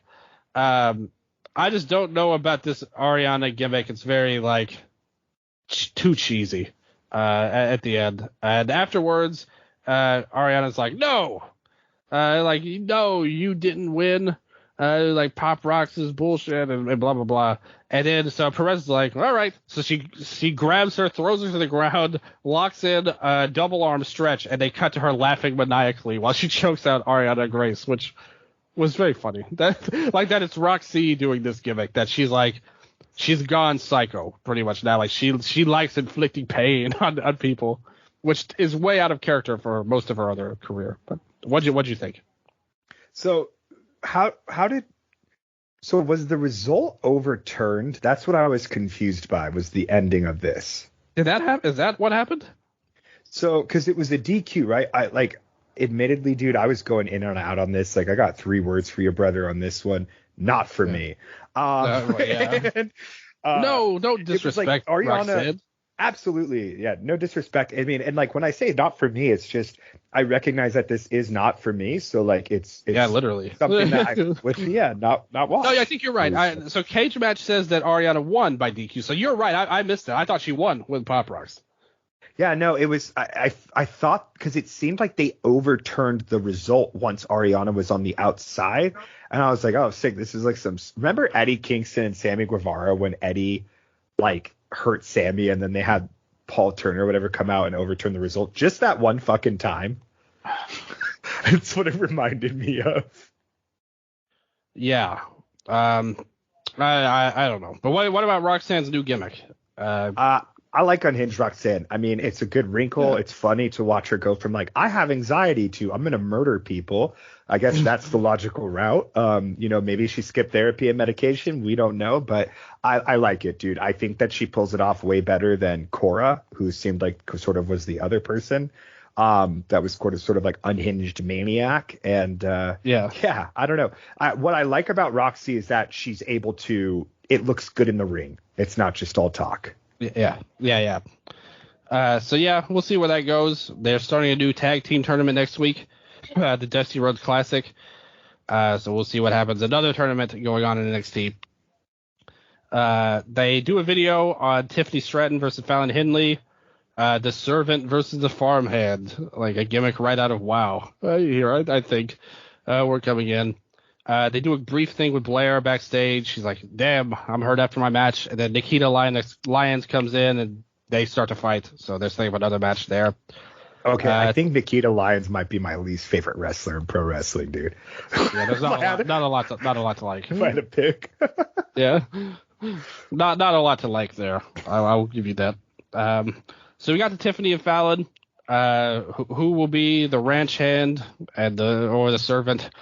In the end, it got proven. So basically, they came in, they did their match. Tiffany almost hit the prettiest moonsault ever, but she went out, and then we went for a chair, but the ref took it away, and that let Fallon hit the Shining Wizard for the win here. And so now Tiffany Stratton is now the ranch hand. What'd you think? This went longer than the women's title match. I know. This match was so fucking dumb, but the stipulation is hilarious. It's very LA Knight, Cameron Grimes. It's the same exact shit. Yeah. Dude, like, I mean, I remember, like, God, what else? Remember Enzo and Sylvester LaFour with, like, it's the same exact stuff. This similar gimmick has been done a million times over the years in wrestling. And so for me, it's not the match, it's the follow-up. I'm excited to see Tiffany Stratton be a ranch hand for a day. Hopefully we get some fun Simple Life callbacks. But yeah, other than that, this not much. Yeah. So Baron and Braun Breaker come in. They're going to be a team for the tournament. And so they set that up. They do a video to Obafemi setting up the finals. Cora Jade goes in there and she's like, Gigi Dolan, why are you in my locker? So they start to fight. So that's another match they set up. They do this interview with Ridge Holland, who was like, when I was in NXT the first time, I had a huge leg injury. So I ended up going to SmackDown, and then I got hurt again. And then as soon as I came back here, I hurt Ilya. And he was like, it was an accident. He's like, I don't hurt people on purpose. I'm not like that. And he was basically like, I'm the one who knows how fast everything can go away, and I'm here to prove myself.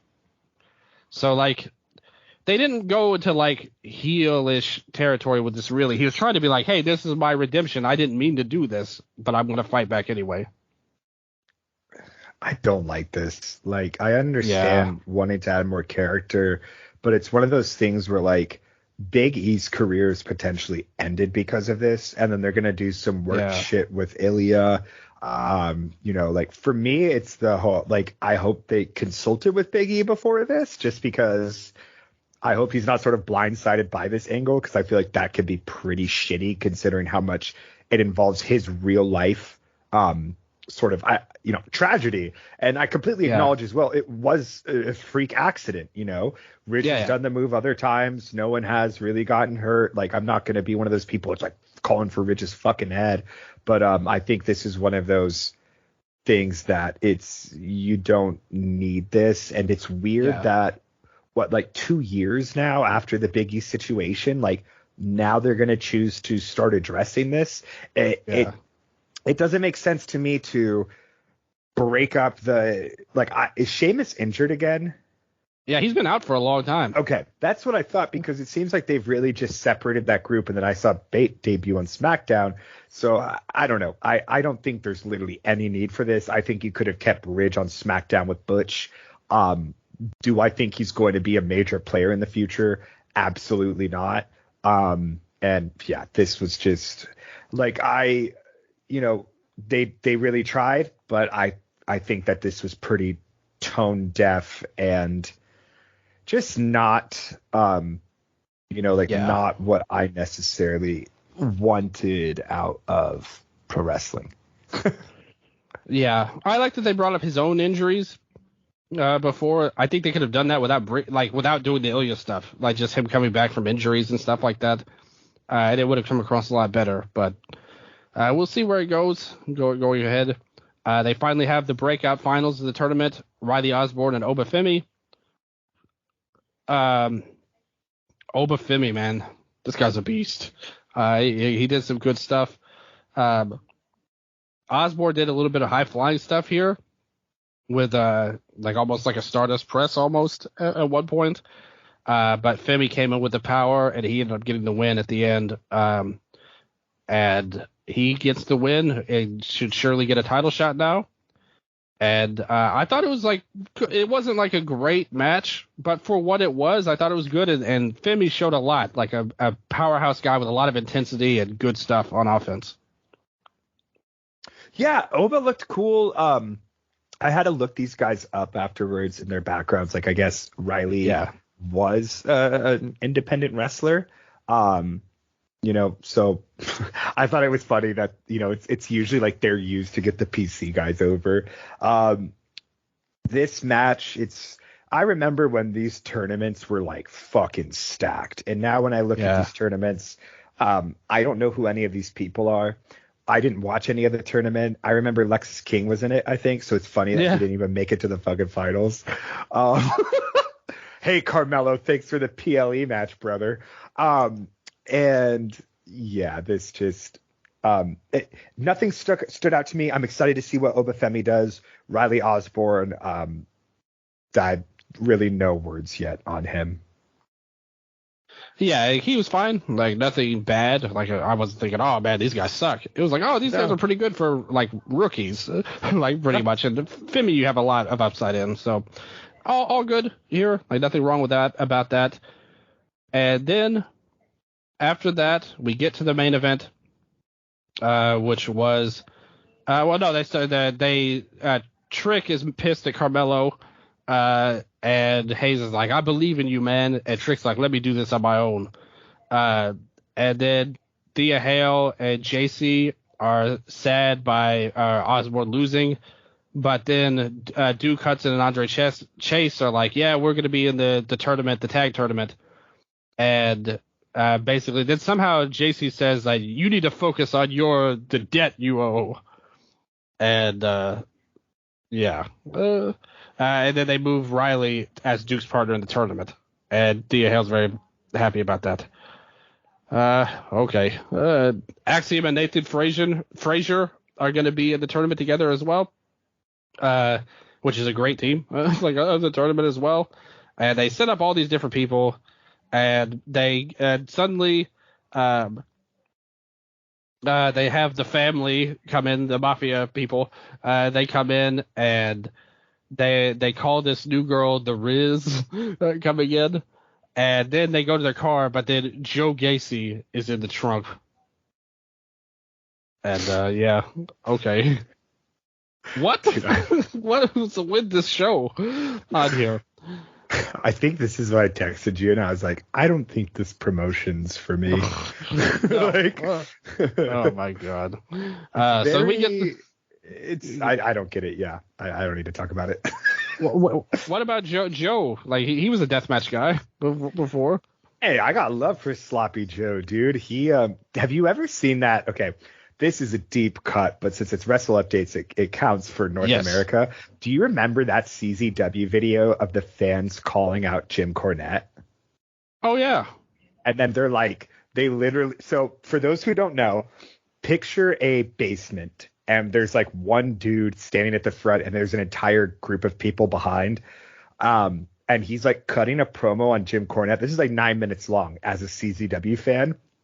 And at one point, he like calls Jim Cornette's wife or something like a fat bitch or something. And then behind him, all the guys who are standing behind him, one of which is Joe Gacy, start going, "She's a fat bitch." And they do chants during this guy's promo. It's one of the cringiest, most legendary indie wrestling things. And that's how I'll always remember Joe Gacy at first. But dude, I'm really, really surprised that he has lasted as long as he has. Which isn't like a detriment. It's more so, when Alex Zane, because he came in with that whole crew of Anthony Henry, Alex Zane, Blake Christian, and he was like the only surviving dude from that whole sort of like the end of 205 live class, I guess you could call them. Yeah. And it's very surprising to me that of all of them, he's still around. But dude, yeah, it feels like they have nothing for him at this point. Maybe like starting to go into a more like R-Truth territory. I do not know, but yeah, weird gimmick. Yeah, main event: Grayson Waller, Trick Williams. Work was all right between them. Waller was a typical like over the top heel. At one point he was like, "I just whooped that Trick." At one point after he hit a clothesline, which is kind of funny. It all built up to the end though, where it turned into a smosh type of deal. Carmelo came out. Trick was like, "Hey, I told you I was doing it alone," and that set up Kevin Owens coming in. They had hyped that like, former champion was watching the show and he might show up. And Kevin was that guy this week. He was the gender of NXT. He knocked out Waller to set up their feud on SmackDown, and then that let Trick hit the big knee for the win. It was fine.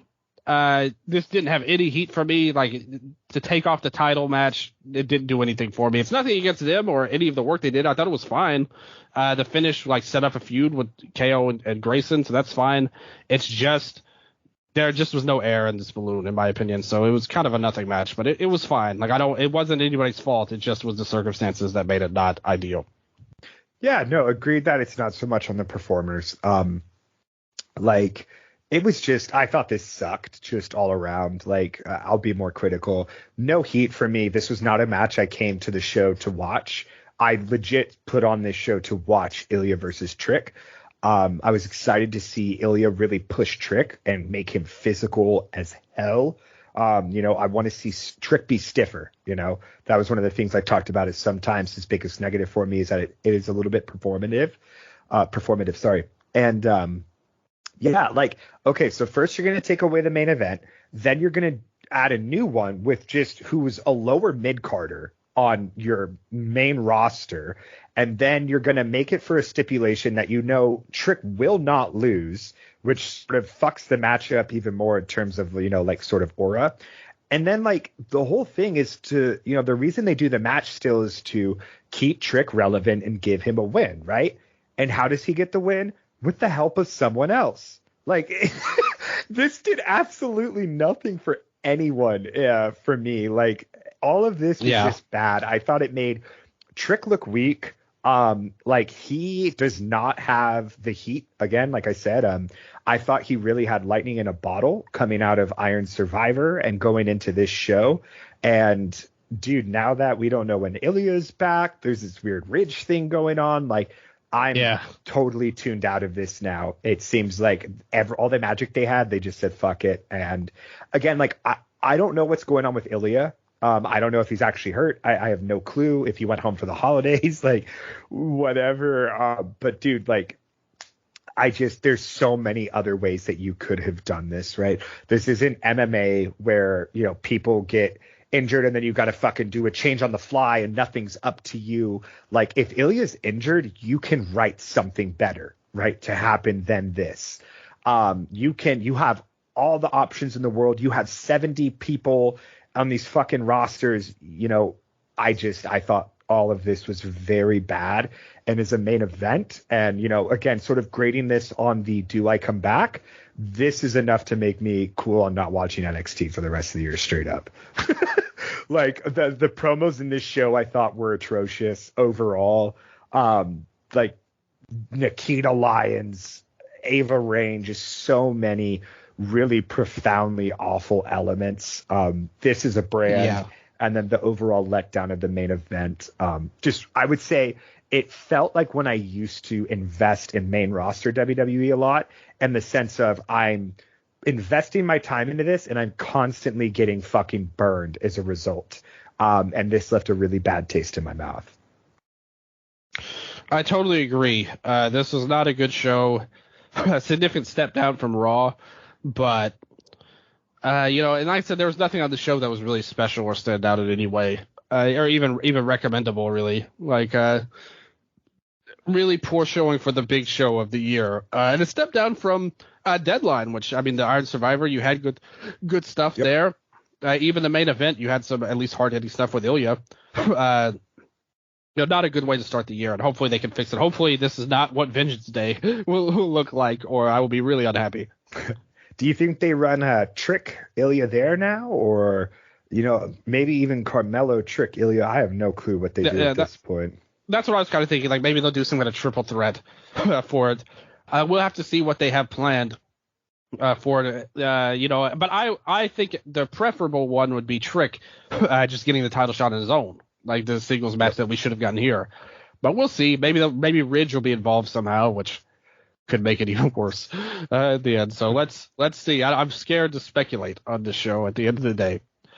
But with that said, let's get into AEW now. We're going into, you know, proper timing right now. It's Dynamite. This is our follow-up to World's End, and the show started off right away addressing the elephant in the room coming off of that show, which is, of course, well, first of all, they did have Samoa Joe on here, and he basically they revealed that it was shot right after the match, the main event, and he was basically saying that I'll take anybody who tries to take the title from me, I'm going to hurt, and I'm going to take everything from them. And he was very intense and very good. It was short, but cool. You know, for a new champion, this is what we got. I kind of wish he had a bigger presence on the show, but clearly this was the big thing they wanted to get to with the devil stuff. So they show that. Suddenly, Adam Cole comes out. He's got new music. They're bringing back the Undisputed, and now it's the Undisputed Kingdom there. And he was basically saying that, you know, Roderick comes in and he's like, everybody needs to shut up. Like he's still doing the Adam deal. And then Cole talks, and he's like, I can't believe people were surprised it was me. And he was saying he was saying that, well, nobody was surprised. He was like the obvious choice, but whatever. Jack Perry for the Devil fans in absolute shambles. Yeah, absolutely. Yeah, fish and mailed on that end. So then Cole was like, yeah, but I remember I turned on MJF, who's done so much bad stuff. He called himself the devil, and people are mad at me. MJF only cares about himself. And he was like, I promise he's never coming back now, which is not going to come true, I would say. Basically, he said, let's face it.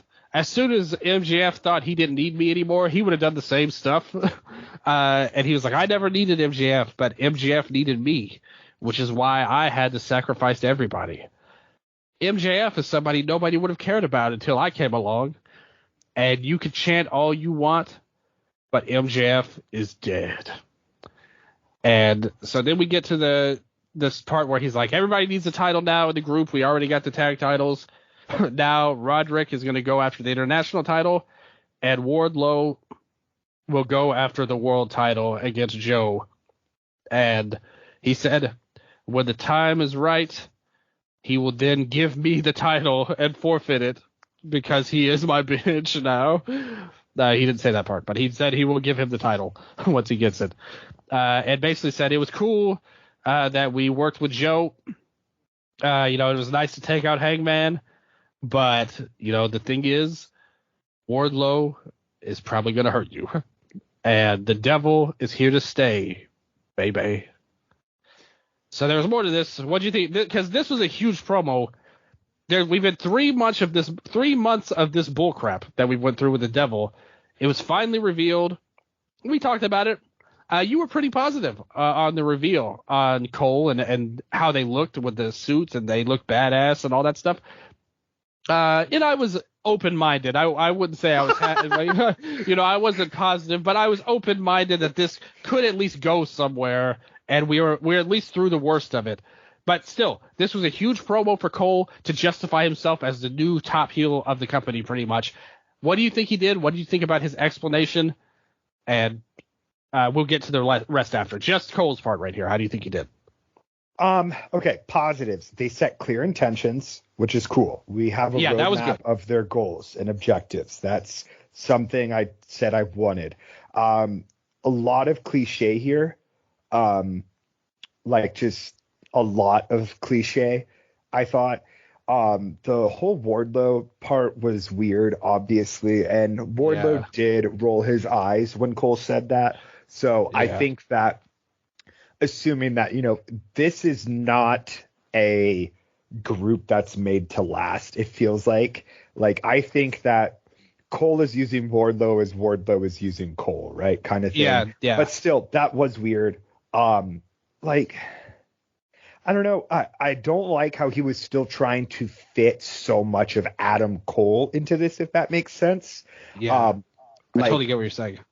Yeah, and that might sound dumb to some people, but in the sense of the devil is here to stay, bae. I'm like, dude, I want some changes, right? It just feels like the same old Adam Cole that was in NXT Black and Gold with the undisputed. Yeah. Yes, and it's those things I think are pretty egregious in terms of you're not even trying, I feel to do much. But again, it didn't go crazy long. Just in terms of the program, I'm trying not to go too deep, but like I said, objectives are nice to get, but the roadmap just seems like it has inconsistencies as well.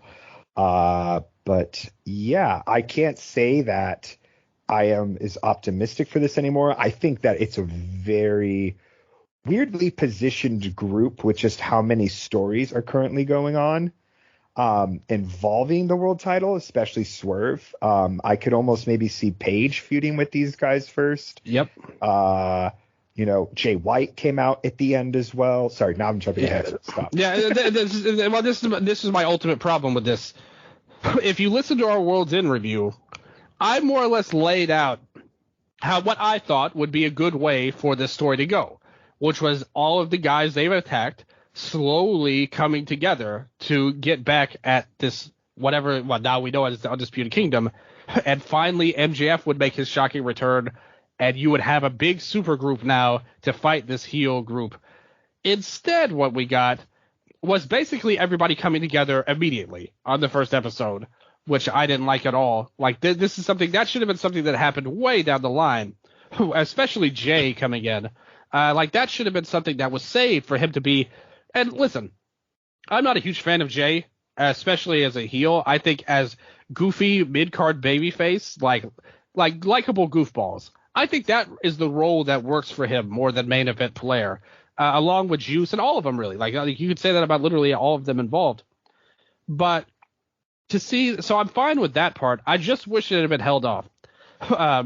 As far as Cole's part, like you said, this was for such an elaborate storyline that they've concocted with so many flaws in it. This was a really generic promo, in my opinion. Like, it wasn't anything special about it to make it, other than, like you said, he's basically just where he was at in NXT when he was a heel. Like, at this point, we'll see what happens. I wouldn't have even minded the Undisputed Kingdom. I just wish that they would have done something to show that, hey, this is serious. Like, I have committed a huge act of betrayal here and used a guy who was rehabilitating his life. And I've sent him down a spiral, and I've done this and that. None of that was really touched on other than to get to the part with the titles, which, again, I like that part. That was good. You're totally right about that. I like Roderick going for the international title. Wardlow's part, like you said, he kind of was like, he was like, yeah, whatever. like, I'll give up the title. Sure, I will. And so it kind of sets up, like you said, they're using each other and which part will crumble first. And I don't even think Wardlow will get the title to even get there in the first place. But still, it was a nice little thing there. Like you said, it felt like this group is not meant to take over the company for a long-term scenario. Like you said. So we go in from that. If I were to grade this promo, it would be like a C. Like, it wasn't badly delivered, but it was far from it didn't make me any more interested in any of this. If anything, it just seems like, all right, all that devil crap we wasted all this time on, we're going to move past that. We are now the Undisputed Kingdom, and we're just going to do our Adam Cole group, and we're just going to pretend all that didn't really happen from the past. So we're going to retcon it more or less. And him saying stuff like, oh, MJF doesn't care about anyone for himself. I thought that didn't do Cole any favors because MJF clearly cared about Adam Cole, right? So if you're the new heel, why not play up the fact of how much this fucking guy cared for you and how you just stabbed him in the back instead of being like, this guy doesn't care about anyone for himself. Like, Cole's trying to gain. True. Great point. Very strange in this whole thing. Like, there was so much stuff that he could have used that he didn't. And again, it felt like a lot of it was to almost like explain and justify the past 3 months. Yeah. And I would have, and that's really what it was, I think, ultimately. And that's where the problem, because like you said, this should have been somebody who was a master manipulator. Like, he's got everybody on his side, like, even to their, not their benefit, because he's even talking about it straight up with Wardlow and Roderick. He kind of screwed them over in their own ways as well. But he should be like a master manipulator. He watched as MJF gave up everything he used to be to try to change, to try to care, and he found love in his heart, and I took it away in one night. Like, there was none of that. Like you could have done it, and like, how stupid was that loser MJF for believing in me? And instead, it was just like, I'm Adam Cole. Like, that was basically this promo, more or less. 100%. Just, I'm Adam Cole, baby. And it's one of those things where we talk about The Rock, right?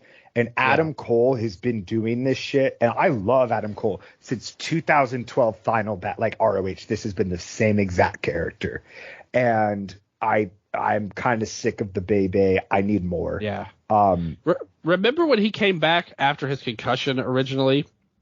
I thought that promo was phenomenal. Like, that he kind of, like, one of the best that he's ever done in his entire life. I'm honestly not a big fan of his as a wrestler. I think as a promo, he's shown in the past that he can get it done, like, in the right circumstance. But like you said, this is just so stale.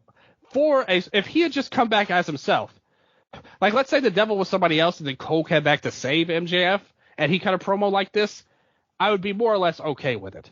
But this role, needs you to change. Like, it needs you to take a next step. And it didn't happen, unfortunately. Yep. So, again, I'd give this like a C as a promo. It should have been a new level of evil, and this was the same shit. So, like, dude, C, absolutely. And, like, the comp point or the comparable for a lot of people for this is Retribution, right?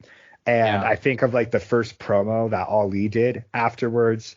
And, like, dude, this this was just as generic in my opinion. You could have broken some new ground and stuff, especially when you look at how great Joe's promo was right before this.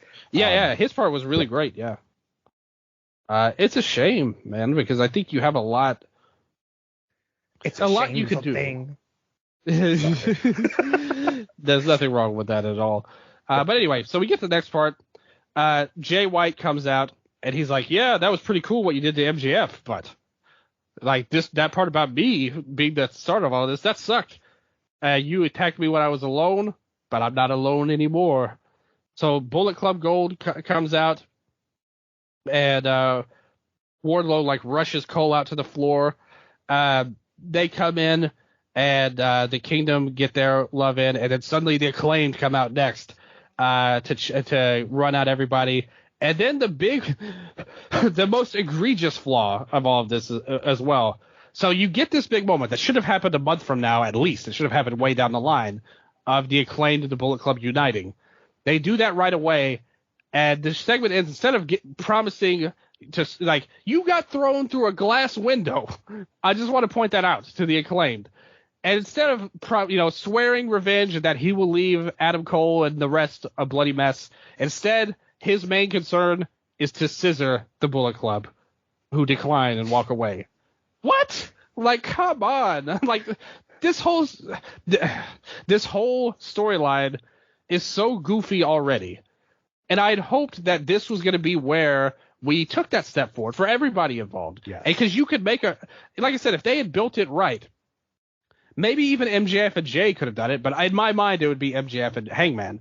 But if you had done what they did and spread it out how I said it at the end of the World's End show, you could have gotten a major moment where MJF finds his new best friends, whether it's Jay or Hangman or finally accepts Max Caster or whatever. Like, you could have gotten a legendary moment. And instead, we're going right back to the scissoring right away. Like, this whole group needs to be – this group is not feared. Like, that's what this segment told us. Like, what is the reason to really be worried about this group who – 3 of them have been complete geeks up to this point. And the Wardlow has definitely, like, lost all of his luster from the past that he's had. So they needed to do something. I think they could have done – if they had done this segment, but instead the Kingdom had, like – pulled out some kind of new weapon and just destroyed somebody, like a very violent beating, like, again, to prove that this is a dangerous group. They're taking over. Nobody, even United, can stop them. If they did an angle like that, I think that they could have gotten by with this. But for it to end with the 2 groups trying to scissor, it was just like, come on. I didn't like that part at all. Felt like a lot. Like, dude, they took 3 months to reveal the devil, and they're going to do all this in one night. Last really big note from me is just I don't think Cole is the right guy for this in the end, and I think the biggest thing is the fact that he's still injured. That's a good point too. And because it's, for me, it's like, dog, I just find him backstage and tip over his fucking wheelchair and kick him in the foot. Like, I'm sorry, this is an entire roster of like the world's best pro wrestlers, and you can't take down the guy with a broken leg. Like, what the fuck? I think that alone makes the group look really bad. Like, I think I shouldn't say tiny little Adam Cole, right? But one of the criticisms of Adam Cole has been that sometimes he doesn't quite look like what you would expect from a wrestler, right? And yes, that sort of is like a stereotype thing or whatever. And there are different things in wrestling, but like, dude, this guy, he does not look like a faction leader or even much of like, I don't know. It's just, I think that you could have kept him off TV. I don't know. You could have had the Devils still. Never mind. I'm just not going to start fantasy booking. But it's clear that they didn't take our advice. They didn't listen to last week's episode. I think, unfortunately, big mistake, Tony. If you had listened, I think you would have had a better start to this Devil storyline. But I like the roadmap they set up at least. So it wasn't all bad, but the ending I definitely didn't. Roddy OC, I'm excited for it because that felt we've talked about how OC is kind of stuck again without direction, and I think that alone has me very excited. I think that'll be a great match. Oh, absolutely! Very happy to see Roderick wrestling again. No neck breaks, at least. He still had the mustache, so I was wrong. Yeah. Well, we'll see where it goes. we get to they go over Eddie winning the Continental Classic. Awesome. Danny Garcia was basically saying he's gunning for Swerve now. And they didn't go to the international title. Shout out to OC. We mentioned him earlier. He took on Dante Martin for his yearly showcase match before he would disappear again. And much like all of his other showcase matches, this was really good. I thought he did a great job. And I thought OC did a great job in his role, as he always does. There was they did a lot of cool stuff. They had a little bit of a standoff at one point. They came in, Dante was doing his flying moves and things like that. They paused with like the slow motion deal that Orange Cassidy did. And that kind of took up too much of the time, in my opinion. But in the end, they were going back and forth. Dante hits a big move. It's like he did a move like a knee strike, like almost like a version of the inverted go to sleep. But Martin ended up like they did a great spot where Cassidy like rolled out of the way of jump, but then he just leapt off anyway to splash him, and it had made the distance like that was longer by him rolling away. A great spot. But in the end, comes in, Orange Cassidy hits the orange punch, gets the win, and yeah, I thought the match was good. What'd you think? You muted?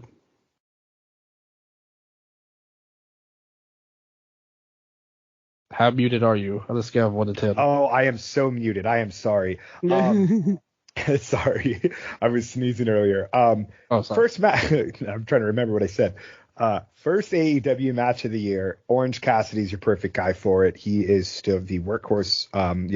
Anytime I see a match with him, no matter who it is against, I get excited. Great spotlight for Dante. They have been pushing.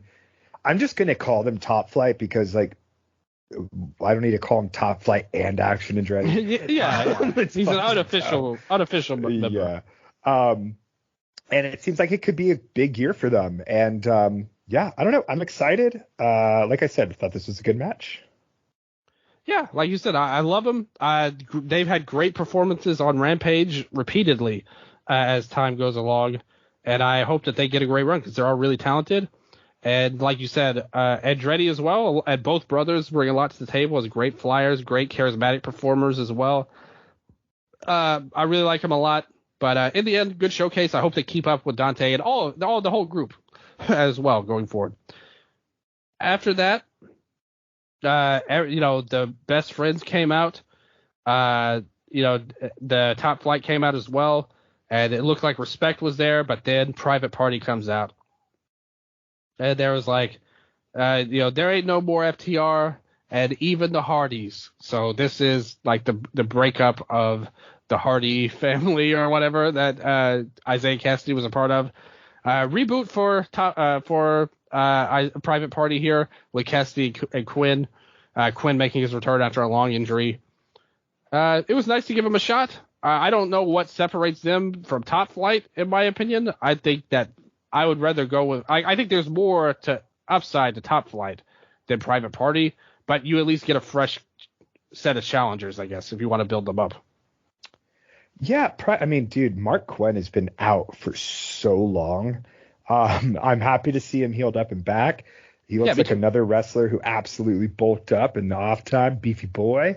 Yeah, good point. And goddamn, I hope I never have to see the Hardys on my TV again. I hate That's the best thing so much. I hate Matt Hardy, dog. I always try to not say hate, but I hate Matt Hardy. So good. Yeah. Oh goodness. Okay. Anyway, enough of that. We will see going forward what they do. And Private Party, to give them a chance. Let's hope they show out and impress everybody. I just really like Top Flight. I wish they would push them but more. They go to Toni Storm, and she's like, I don't want to be in New Jersey. And they're like, Mariah May's paying her dues by wrestling in New Jersey. This is like a New Jersey hater hour coming after this. And so she's going to Broadway, and they were like, so what do you think of her matches? And she's like, I don't watch wrestling. Like, okay, on that end. So thanks, great champion. Like, why would I watch this stupid show on here? They go with House of Black. They're coming after FTR, and they want Dax to join them. What? Why? Why FTR? Why do you want them to join House of Black? What about FTR makes you think that they fit in with this satanic, gothic bullshit group? What's especially funny is like Dax has like a little bit, like he has a mullet, right? He could technically be like a little alternative if you Cash, yeah. Dax is like the most fucking man's man. Yeah, Imagine that motherfucker with some eyeliner. That's what I want to see.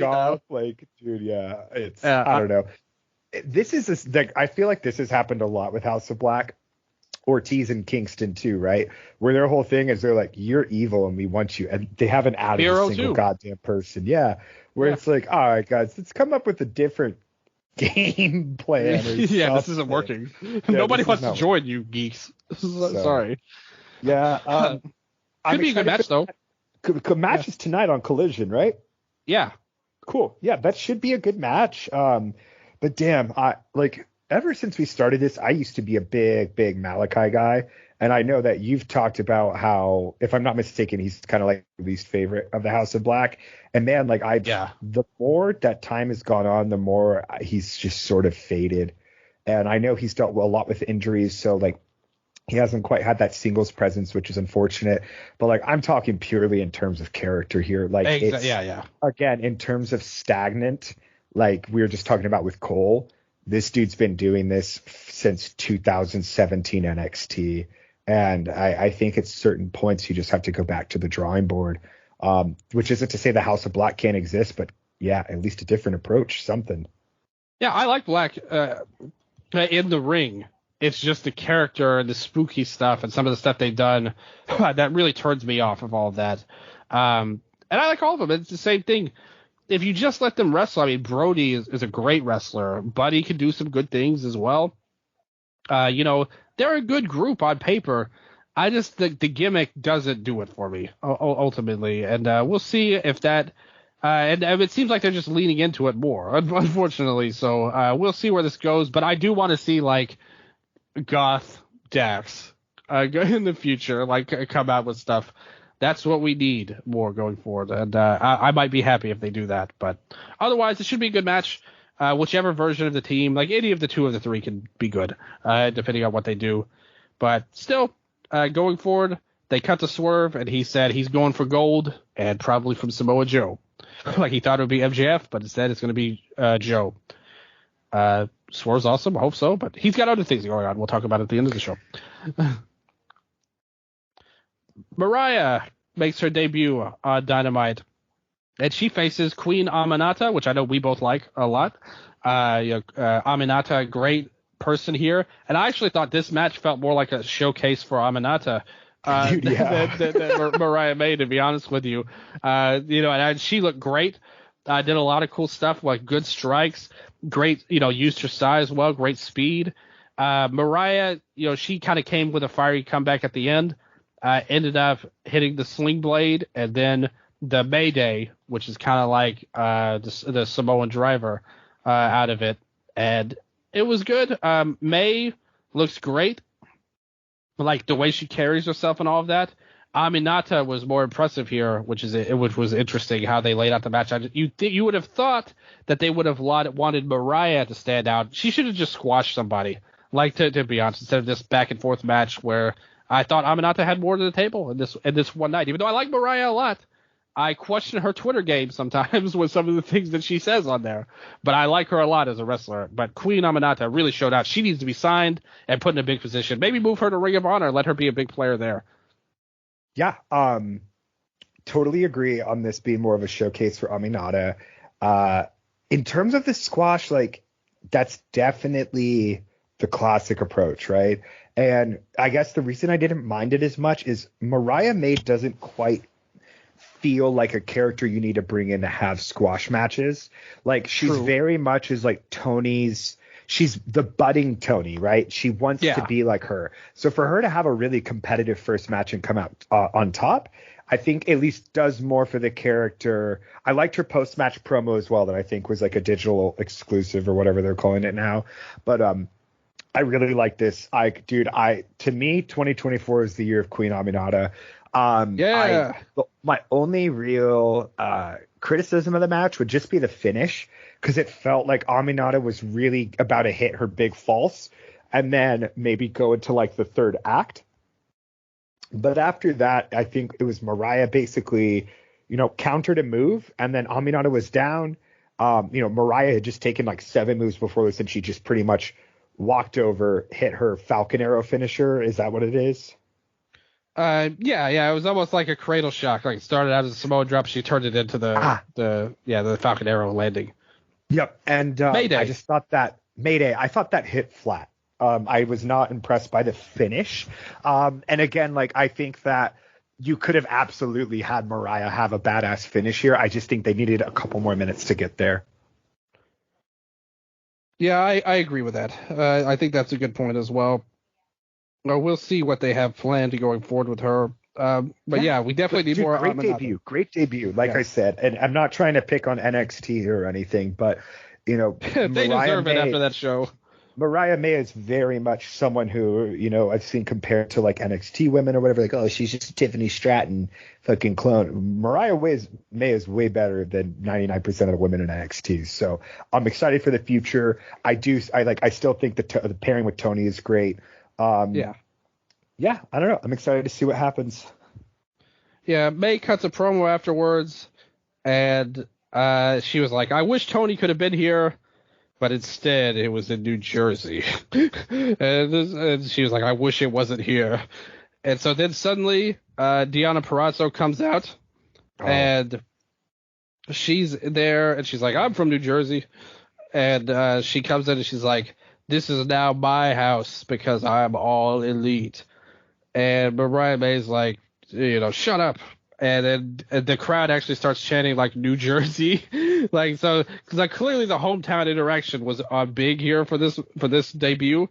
And Mariah May's like, you're a bitch. And then Deonna knocks her out pretty much. So, good debut here. They had 3 different, the hype was around Mariah May's debut first match, but she kind of got outshadowed twice, like overshadowed twice in the match, and then after the match they did it again with a different person.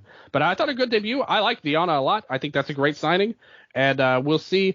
It seems like the women's division's really getting some care put into it. They're setting things up for the division to take a big step up this year, and I think that's great to see. Yes, absolutely agreed in terms of it seems like there's a lot more focus, more consistency. That's my favorite word. But, you just had a great point with Mariah almost being outshined twice in this moment. But shit, I will take 3 awesome wrestlers as opposed to just Mariah and 2 geeks. I will be honest, I completely forgot Deonna debuted until you just mentioned it. I liked her work in Impact. Like when she first went in, I watched her work. I've kept an eye since. I feel like going to Impact for her was absolutely the best choice at the time. I think she was we were just talking about Tegan, everyone else. She was very much able to revitalize her career and everything. Where she now? That's my biggest question. Anytime anyone comes into AEW is, okay, so where do they fit in now? And I would imagine Deonna probably goes for the title right away, but my big fear is it becomes another Ruby Soho situation. But I think that she is such a better signing than a Saraya.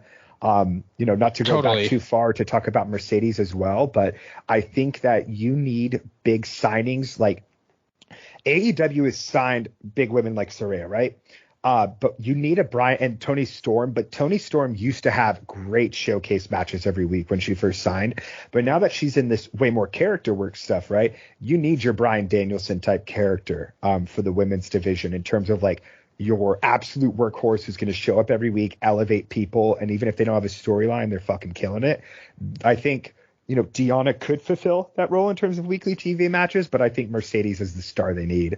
And if they do get her, that would be a massive get. And I think hopefully the biggest sign of massive changes coming in the women's division. But then I think it sort of leaves Deonna in purgatory almost. Yeah, I do agree with that. A lot of people thought that Mercedes was going to debut here. It didn't happen here, obviously. Instead, we got Deanna, which was a nice surprise. Like you said, Mercedes coming in will bring the star power and the fanfare. But as a worker, I love Deanna. Yep. Very consistent. She can have a great match with anybody without being too complicated. She can elevate people. And like you said, maybe coming in, this will be a totally fine opponent for Tony to move to for her next title shot. So from there, the patriarchy comes out, and Shayna Wayne gets the mic of all people. You're gonna boo me? You're gonna boo a mother? Dude, mother. She's the best shitty promo in the business right now. Like, dude, when awesome. She talks, it's like she's actively learning how to speak. I know. It was so weird. Like, this promo. Yeah, no mic skills whatsoever for Shayna. Did you ever see Dude, Where's My Car? Yeah. Remember the Zoltan people who like try to speak and they're like, hello. It reminds me of that. But dude, I was cracking up laughing so hard during this. I loved it. Sorry to interrupt. No, it was hilarious. Like, you're totally right that Shayna Wayne, both horrible and both awesome at the same time. So Cage takes the mic mercifully, and he was like, he does the deal where he was like, thank God, this Mother Shayna is a part of the patriarchy. She loves me. My pride and joy, Nick Wayne. He put his body on the line after that lunatic Adam Copeland tried to set him on fire and end his life when he was only 18 years old. And then he looks around and it looks like he builds it up. He's like, I want to thank the one man. There's somebody else that we can't leave out of this, because there's one person who did more than anybody else. He was the one who made me proudest of anybody else. He is the one that is the most to thank for me being the champion right now. And he turns and then he says, then it's myself, the one who is the best one. And they looked like he was about to say kill switch, but he built it up so perfectly where he gave this long like promo building up like, oh yeah, kill switch, the one who gave me the contract and helped me out. But instead he's like, the one that needs to be thanked is myself. And so they continue that whole deal, and the crowd chants Luchasaurus. Christian's so awesome that he can make anything work. Actually, I think this would make no sense storyline-wise, but I kind of wish he was the devil instead of Adam Cole. Like, Christian leading a group of goons, I could totally buy. And I think he would have done a great job if he had been given the mic in the opening segment coming in there, because he was great, once again, as he always is. Shayna, well, like we talked about, Nick Wayne, he had a great performance at the pay-per-view, being a part of that match, that insane match that they had.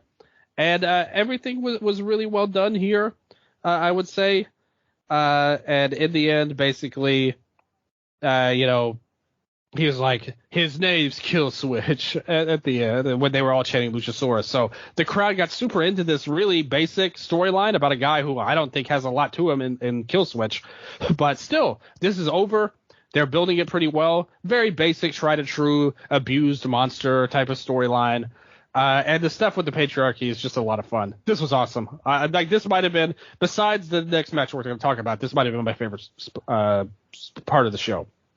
Yeah, dude, this Christian Edge thing, I remember, I think the whole Sting and Darby inclusion was the weaker part. And sort of just because it was almost like they needed to mix in more people to get here.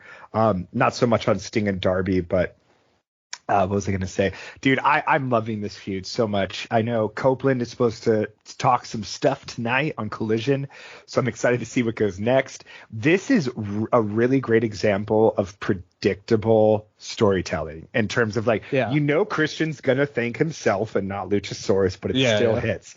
Shayna does the most conventional promo. You're going to boo a mom, but it's great.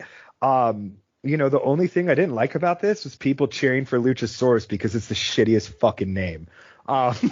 Dude, Kill Switch is gimmicky, but dude, this guy doesn't need the name Luchasaurus. Like, that's just, to me, it's like what a kid names his toy, which, is awesome. But I don't know if he's supposed to be like a threat. right? And not like Howie Mandel and Little Monster or whatever the fuck.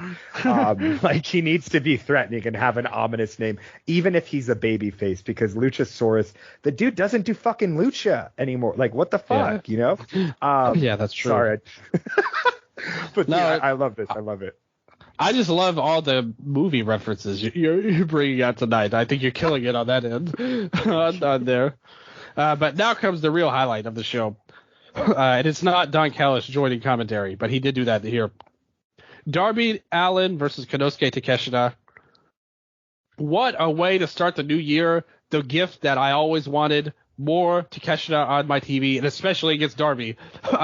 This match ruled. It was so freaking good. Takeshita was awesome here. Darby, I mean, like I said, even in that match on the pay-per-view, which was kind of not that great, he was the one that tried to bump his way to make it work the best he could. And here, I mean, that they did like the spot on the ramp where Takeshita did kind of an O'Connor roll into a German suplex, like the Chaos Theory on the ramp, was awesome. Like totally devastating. Darby was doing everything he could coming in there. The stuff that Takeshita does great, and we all know that, but he's especially great as this heel character because he can really go all out. Like everything he did, like every knee strike that he hit, it wasn't like how a lot of guys do it. He really made it seem like he was putting his all into it, made it seem like it hurt, like all the strikes he was doing. And I thought that was great. Takeshita took some spots with the barricade, with the knee and all that stuff. At one point, Darby hit the coffin drop on the floor. Takeshita barely came in at the 9 count. They ended up hitting a German suplex from the top rope. And then Takeshita hit the big running knee strike for the win. This was awesome. I love this match. Best of any show that we watched this week, in my opinion. Yes, definitely match of the week. It'd be fun to start doing a match of the week too. Yeah. But this, like, I've been rewatching Kobashi, his like 2003-5 title reign matches lately. Yeah. And dude, anytime Takeshita comes out in that red leather jacket, like, dude, he just reminds me so much of Kobashi. And this is the motherfucker I've been dying to see again.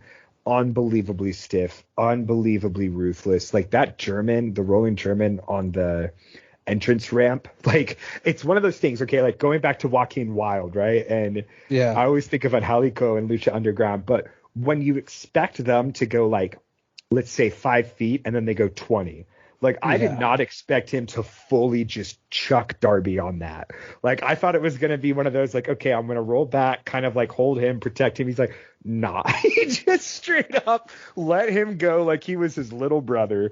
And it was crazy. I love this match. I thought that it brought out the best of what Darby's able to do. This absolutely needs to be the plan going forward for the Callis, whatever they are. In 2024 is Callis on commentary, nothing else. Like, he is good at building his guys up on commentary. And other than that, like, dude, these guys can speak for themselves in the ring. And I'm happy that Takeshita was allowed to speak for himself in the ring, because what he said was, I'm ready, you know, and he absolutely is. Just great stuff all around. Felt like almost a squash without being one as well. So just goddamn showcase. Absolutely, Darby was great too for his right, even in the loss. Amazing stuff there. Like I said, Callis better on commentary because it keeps the spotlight on the wrestlers rather than it all being on him. And I think that's what helps. This can work, but we knew that already when it was just Takeshita and Callis. It looked like you had a lot of great potential there, but they went all wrong, like somewhere along the line with the family stuff. Afterwards, Callis says, we're sick of Sting being undefeated, and next week it'll be a tag match between Takeshita and Powerhouse Hobbs versus Allin and Sting, and to try and give Sting his first ever loss. Which I expect Sting and Darby to win, and I'm glad for it. I hope they continue this. I think Darby and Takeshita have a lot left in the tank. There's no reason we can't follow this up on a bigger stage eventually and build to it. So I hope Sting and Darby win and keep Sting undefeated, and I hope we can build to more matches. in the future, because I think there's a lot of gas in the tank with Darby fighting this group and Sting as well. You could even do an angle where somebody tries to beat Sting down, and it kind of makes a mark on its own. I think there's a lot there. I like it, but I do think Darby and Sting will win next week. Dude, I kind of want to see them lose. I don't know. I think it would be a big statement, because is it Hobbs and Takeshita or Fletcher and Takeshita? I think it was Hobbs and Takeshita, but maybe it'll be Fletcher. Because we know how fast they can swap people out based on the pay-per-view. Right. If it's Hobbs and Takeshita, I really just don't think either of them should take a pin.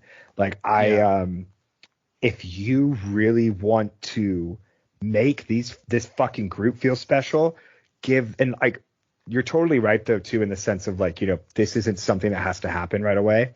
But I don't know, maybe, what if this is my only idea here, but we've always talked about Sting's final opponent, right? Is it going to be singles? Is it going to be tag? Could we hypothetically, Darby and Sting lose? Darby starts to feud with Sting for Revolution.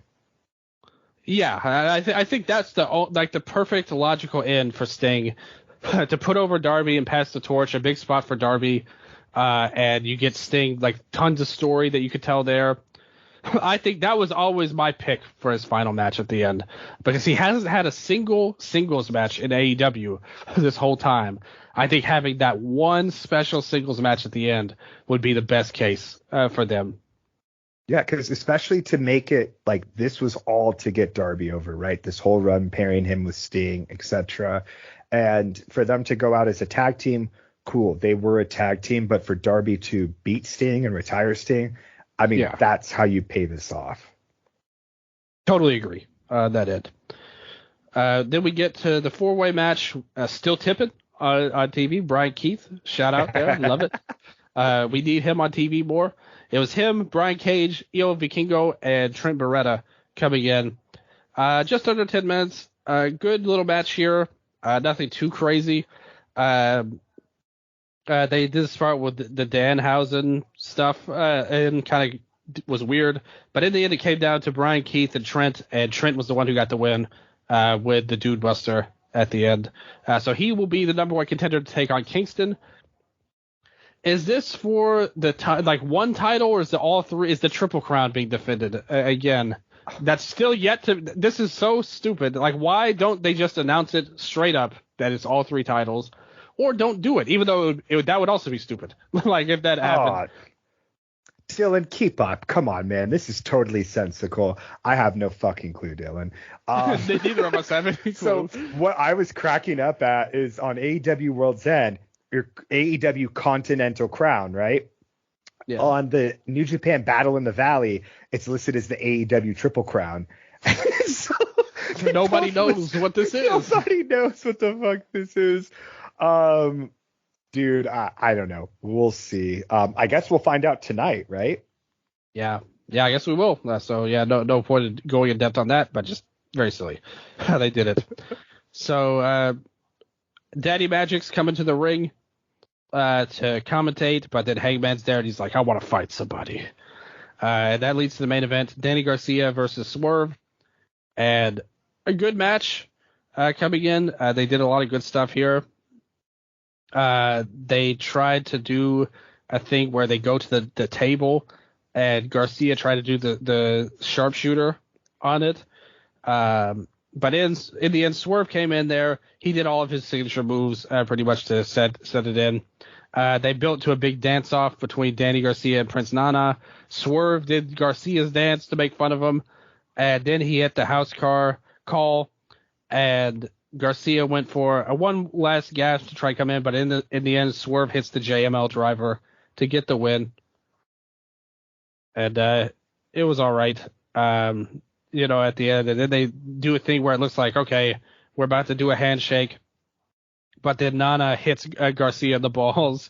Daddy Magic runs in, but he gets attacked, and then finally Hangman comes in to fight Swerve, which I don't like at all.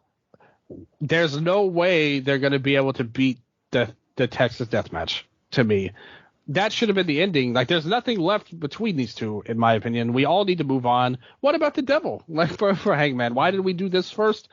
It just feels like, okay, we need to stall for time before we get to Swerve to the title and maybe Hangman going after Cole.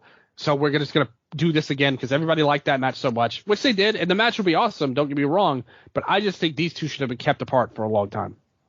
Yeah, I don't know how you have, like, unless Hangman beats Swerve, which is very antithetical right now.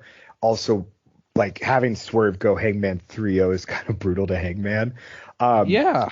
The way I'm trying to look at it, also, I think I did like this match more than most people. I gave this a 3 3/4 as well. That's nice. I thought it was good. Like, I'd probably go about 3.5, maybe. Yeah, like I really liked the Nana spot on the outside. I thought that was fun. As I complained about other things. But it was just random. Like, there wasn't a lot of heat to this match. Again, it was just a completely random match, but the work was really good, and that made it better. I completely agree that this was a super random match, and it, like, what I liked about this match though as the main event is that this is the first AEW of the year. And you did not have any of your Danielson, Omega, Bucks, Moxley, any sort of like big older guy, right? Like, you had, this show was, the two big matches were Takeshita and Allen and Swerve and Garcia. And I liked the investment in the future here. Like, it, to me, even though it didn't have a lot of heat. And I was also pretty surprised because after what was it? The 4-way, I was like, looked at the clock. I'm like, what the fuck is the main event? Because I'd honestly forgotten about Swerve and Garcia. And, to me, I think the statement it says as, these are two guys that we really see as our future. I appreciate that a lot as well. So I think that that's what helps boost this. The way that I'm choosing to look at Hangman attacking Swerve right now is that Hangman literally walked in and was like, I'm going to beat someone's ass, right? And so I don't think he was necessarily targeting Swerve so much. Like, and again, this is me just choosing this narrative for myself, and we will see what happens. But it's like almost blind rage. Like, it's easy to hurt Swerve for Hangman because they've hurt each other so much. But I hope that this is almost more symptomatic of Hangman's frustration, because like right when he came in, he almost beat up Matt Menard, which is Matt Menard, dude. I love Daddy Magic. This guy's a great utility player too. Totally agree. But what I'm really hoping is that it's more, hey man, I'm sorry for beating your ass last week. Like, I don't, and Swerve's like, we got bigger things right now, and almost just sort of like you can beat me up thing, like, because they've both acknowledged like we're sort of forever linked now. And it's almost like you're mean to the people who you love because they'll be there tomorrow still, right? Which is such a shitty thing. But that's the way I'm choosing to look at it. If they start feuding on Wednesday, I'll eat my fucking words and be pretty bummed. Just because, like you said, I definitely don't think they need to go back. To me, the main event of Revolution, Sting will most likely be the main event, right? But the world title is Swerve Joe. I don't see how anything else could be. Exactly. Wardlow Joe is a big match, but that feels more like a New Year's Smash, sort of like TV special. So yeah, it seems like, now that we're at the end of this show, a lot of pieces were placed on the table during this episode, and they're all kind of scattered. Jay and Bullet Club, right, with the Acclaimed, Hangman and Swerve, Garcia and Daddy Magic, who are also getting beat up by House of Black, but House of Black's feuding with FTR. Things are pretty fucking scattered right now. And what I'm hoping is that, it just sort of settles, a lot more clarity. So I will say, though, I thought it was a really good episode of Dynamite to kick off the year. This was my favorite TV show this week. Raw, second. And, in the end, I'm very excited for AEW this year. Like, pre-C2, I was very tuned out, and they're still keeping me here. Rampage, I don't know if you watched it, but just to shout it out real quick, nothing go ahead. happened whatsoever. Wait, was the Jay Lethal Jeff Jarrett on this show? No, that had to be on Rampage. Okay, so Rampage then, that's pretty much the only notable thing I can think of is that they did a backstage segment, Sanjay, Jay, Karen, Double J, our Lord and Savior. Sanjay said, like this year we got to refocus. We need to get back. We're on a losing streak. And Jay Lethal's like, I definitely agree with that. And then Double J's like, exactly. That's why we got to become a tag team again. And Jay Lethal doesn't like it. So, him and Double J start to beef and they pretty much just get into a fight. And so it looks like Jay Lethal will be breaking apart from the Jeff Jarrett family, whatever it is they're called, and we might get a Jarrett and Lethal match, which could be fun. Matches, there was really nothing noticeable on here. You had Mark Briscoe with the Hardys facing Sabian and Butcher and Blade. There was an Anna Jay and Hikaru Shida match. I would say it was pretty average, but if you want to watch Shida, it's there. And then Commander versus Yuta for the ROH Pure title was the main event, if that tells you the level of investment in this episode of Rampage. So I thought that this definitely was a very poor episode, especially in comparison to the recent weeks we've had, right? With the King of Taurus, what was it? There was that Top Flight, luchas. Yeah. You've had a lot of really standout matches lately, and this one felt like there was nothing. So very skippable Rampage. But yeah, the Jay Lethal angle was, I would say, important coming out of it. Oh, and sorry, really funny segment with Stokely Hathaway introducing Chris Statlander. They continued that, and then so he's like, the thickest, the sweetest, she's my favorite, Chris Statlander, and he's like, does the huge Chris Statlander, and then a Willow Nightingale. He's just so unceremonious. They fought Kennedy Copeland from H2O. I was pretty stoked to see her. Her last name was Hardcastle. It's been making the rounds, Edge's old indie name. Yeah. I thought it was cool to see them. Chris and Willow absolutely fucking destroyed these women. This was a really fun squash, but that's pretty much it for Rampage. Thanks for letting me tangent. We need more Rampage in our lives. Hopefully they do better matches in the future as well. But we didn't get anything better about Smackdown. Shout out to my friend Melanie, who was live in attendance at the arena in Vancouver. And how many people were at this show? Let me check that here. We got 13,157. Yeah, that's right. Rogers Arena. Okay, real quick. Sorry, goddamn. But last night, post wrestling, rewind to Smackdown. John Pollock's internet goes out for about 50 minutes. So the show's on pause, the live show. Pollock finally gets back in. He's on his cell phone. It's scratchy as fuck. And dude, I've never heard John Pollock heated in my life before like this. But are you ready for this? They finally start the Smackdown review and John Pollock goes, live from are you fucking kidding me? Rogers is his internet provider. Yeah. So I thought that was just, and dude, he lost his shit after this. So he shot on Rogers the whole entire show. So I had to include that tidbit. I thought that was way too funny, man. Hey, I love a lot of love for post wrestling. Love John Pollock. Away all the guys over there. I've been on there numerous times over the years on the Japanese side with WH. Me and Karen and WH did a show about a month ago.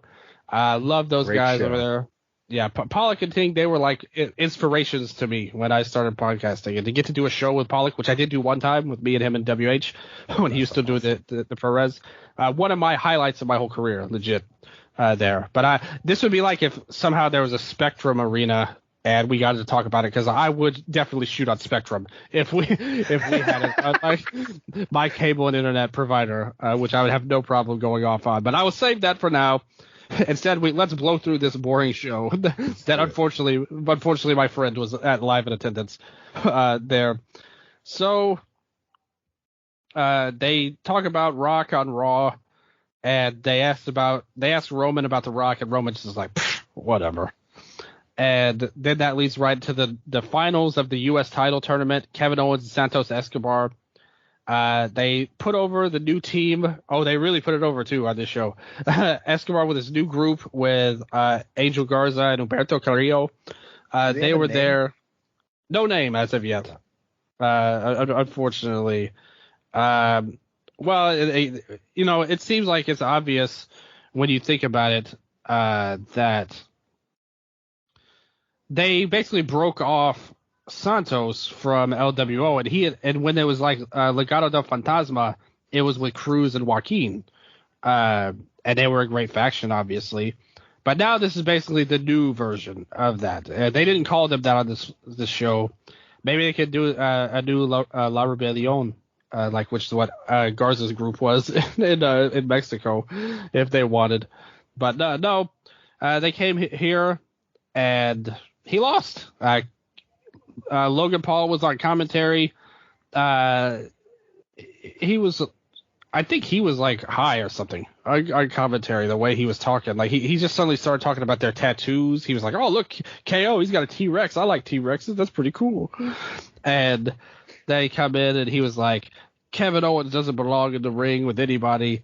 And then KO just won. And he was like, I would love if Santos won. I'd love to beat another luchador like I beat Ray.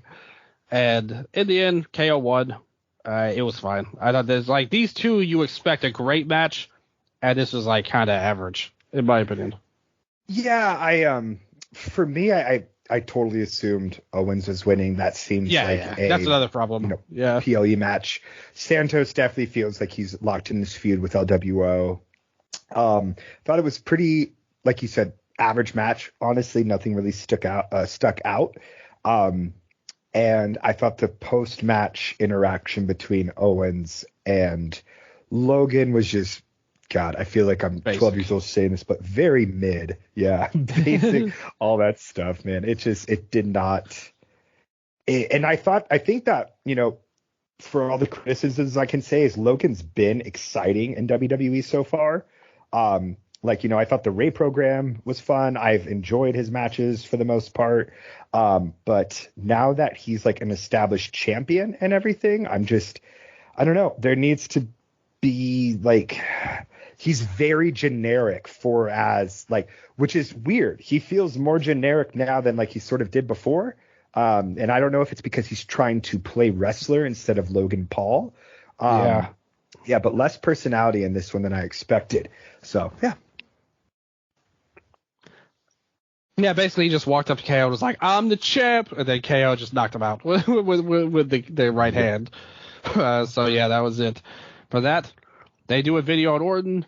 All three guys in the main event, they had hype videos for them. I think they did a decent job of trying to make the main event seem like a big deal, which obviously not. It wasn't by the end, but whatever. Basically, they come in and then suddenly Theory and Grayson Waller walk up to Logan Paul and they're like, oh man, I can't believe it. Are you okay? Please. Like we need you, Logan. Don't calm down. And then suddenly Cameron Grimes walks up and is like laughs at him and they're like, buzz off. And they just walk away. All three of them walk away disgruntled. Then we get to Lashley and the Street Profits coming out. And Lashley's like, 2023, it was a down year, but now we're back. We got the Street Profits. Things are getting better. We're all going for the gold. And the Profits are saying, Judgment Day, watch your backs. We're coming for the titles. And Lashley announces he's going to enter the Royal Rumble. And then suddenly, Karrion Kross comes out along with Scarlett, who has brown hair now and was phenomenal in her role. She comes out, and then suddenly the other guy was phenomenal. Paul Ellering comes in. And then we see the return of the Authors of Pain. So new faction, Cross. He was wearing a shirt that said The Final Prayer on it, which I don't know if that's this group's name. But they all came in, hit the big collider on the Street Profits, and they all stood tall. He hit his... I don't like this finisher of Cross's. It's too long to set up and very convoluted when you could have just done the move right away. It's basically like a pump handle slam, but instead of slamming him on the back, he spins it out into almost like an F5 from the power slam position. It's not good. I didn't like that finish. Yeah, no, dude, Cross is the most... Remember when this dude was like in TNA and he was like, let me release from my contract. He had like one Bloodsport match and people thought he was a god. This guy fucking sucks. He came back. He's Triple H's favorite dude in the world, apparently. Been back for like a year and a half and has done fuck all. Authors of Pain, mid. Yeah. Like, dude, what's the next show? They didn't run in any more scams of theirs, it seems like now. They're back in WWE. I'm still pissed off at them for not delivering Braun Strowman versus Alistair Overeem, dude. That's a deep cut for everyone, but when they left, they booked an indie show, and that was the main event. Was I wanting them back in WWE? Not so much. I think that they were very much they benefited from a very strong NXT tag division.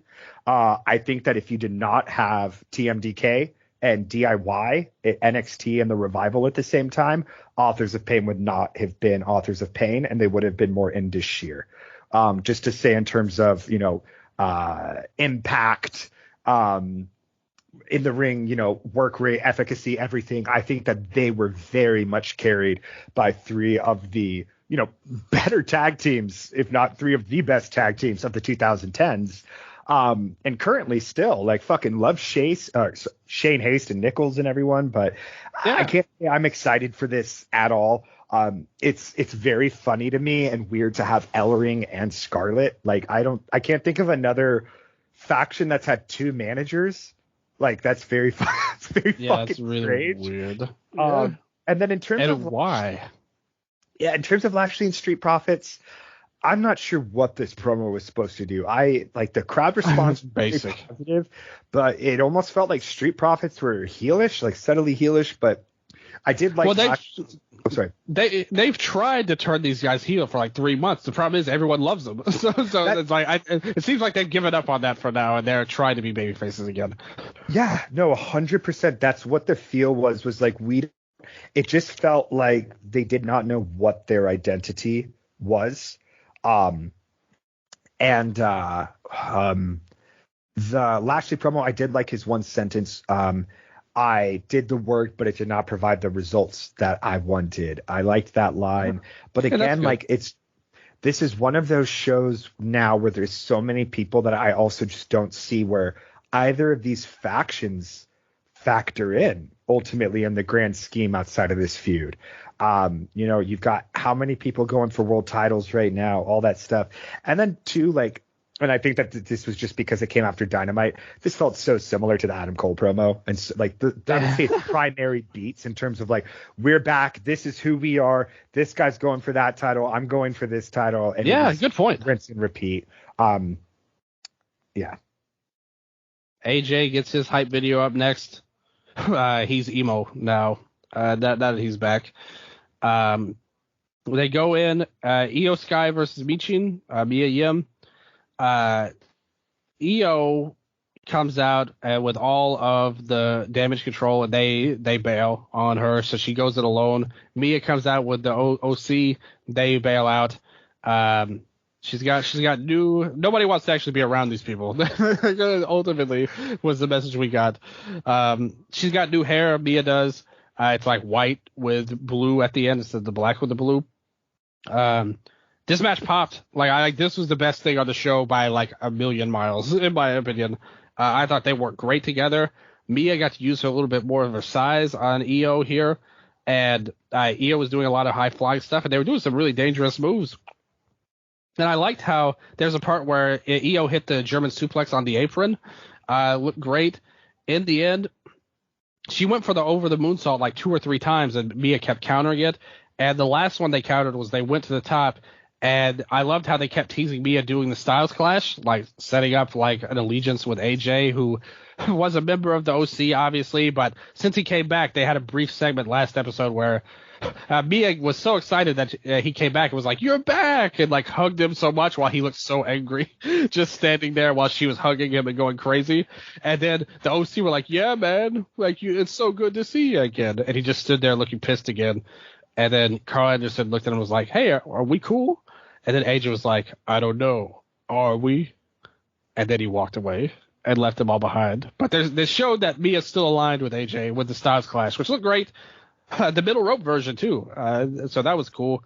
But in the end, it was she was about to win, but Io got her hand on the rope, and that spelled doom as Mia went for a suicide dive to the outside. But Io stepped him away, and Mia took a great face plant. It was straight up Like it looked devastating.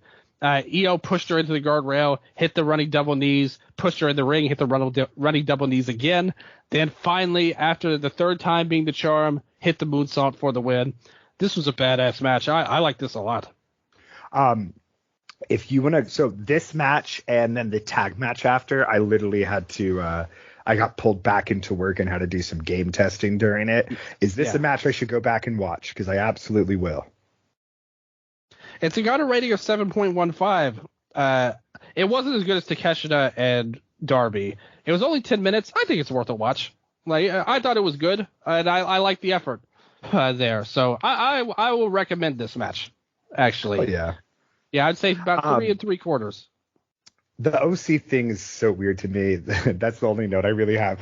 I saw this thing where someone posted a picture of Gallows and Anderson, and they said, "What the fuck do these guys do?" And someone just responded with, "Yeah, that's literally all these guys do." And good for them, man. I don't know why. It's just so funny to see like Mia Yim come out with them, and they have like absolutely no anything on this show. No, none of that at all. So then I'll go through these next couple matches since you missed them. Heyman, they have him on for like a video interview. Kevin Matthews was like, or Kevin Patrick, excuse me, was all like, hey, did you see that thing The Rock said on Monday? And Heyman was like, oh, I saw it. If you want to be at the head of the table, you have to be at the table. And to be at the table, you have to be invited. And The Rock has not received an invitation to be at the table.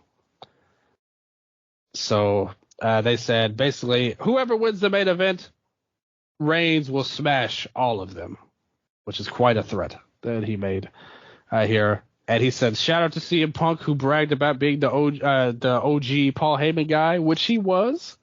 But then I upgraded. I upgraded from friend to advocate to wise man.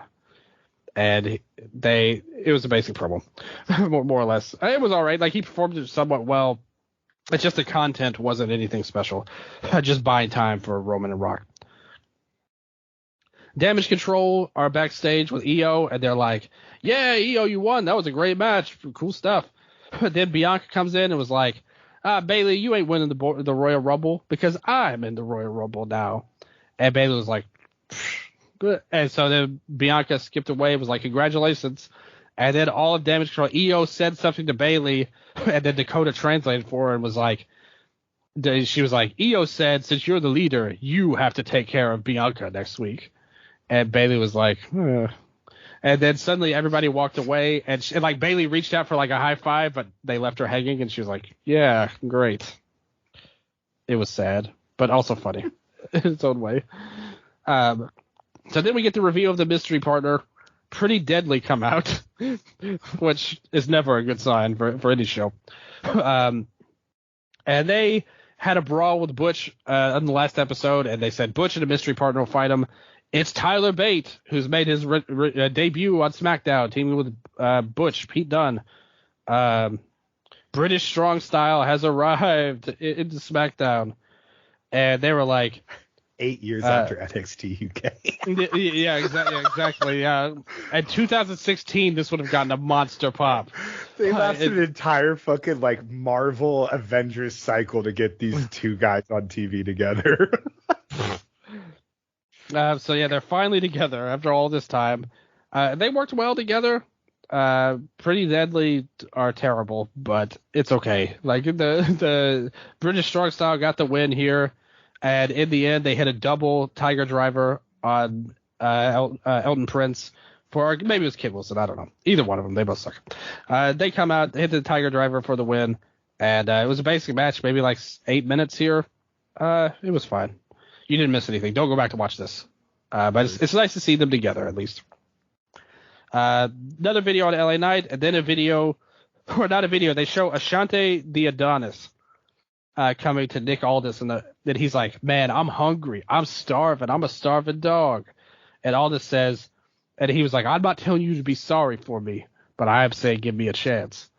And Aldis is like, I don't feel sorry for you because I believed in you from the beginning. Dude, Adonis has been here like years and years before you even showed up. What are you talking about? You were not watching. Yeah, exactly. You've been the GM for 3 months. Where was all this faith 3 months ago in him? So he's like, yeah. And he's like, I've got some ideas and I think you'll want to hear them. And Adonis is like, cool. And so they're doing something at least. That's nice. I like him as a worker. Like, he's pretty good, honestly.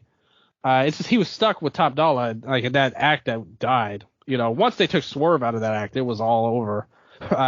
Totally down for a re-gimmicking of Ashante the Adonis. He's a good guy. Look forward to seeing what he does going forward. Finally, we got to the main event, and you have joined us again for the show here.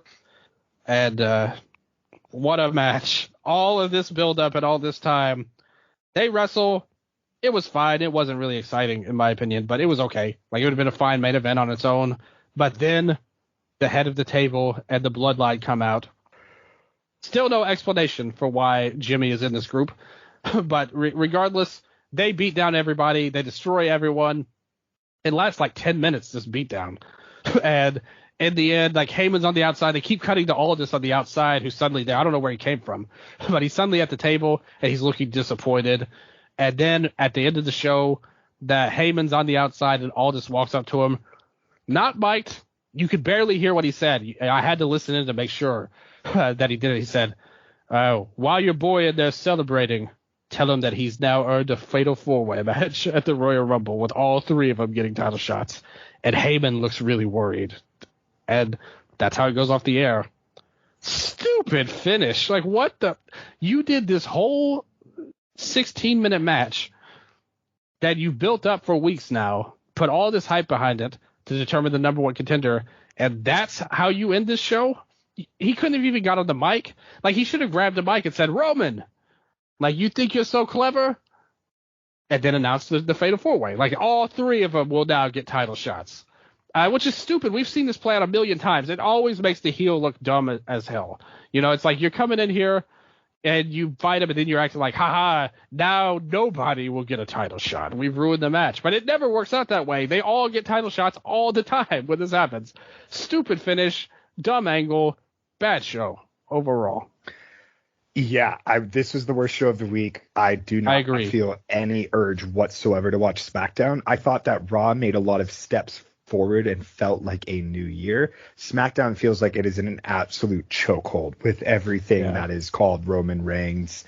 For being a champion for 1,200 days, this guy really is just a stupid piece of shit. Dude, everything he does is so fucking dumb. Heyman is like, I don't think I've ever hated Heyman before, but like, dude, this guy is annoying to me now. Anytime he opens his mouth, it's not heat. It's just like, dude, you're just a little fuck. Like, just shut up. Really, like, it's the same exact thing. Oh, my tribal chief. Like, he's just like, he's like a pallbearer that takes himself too fucking seriously.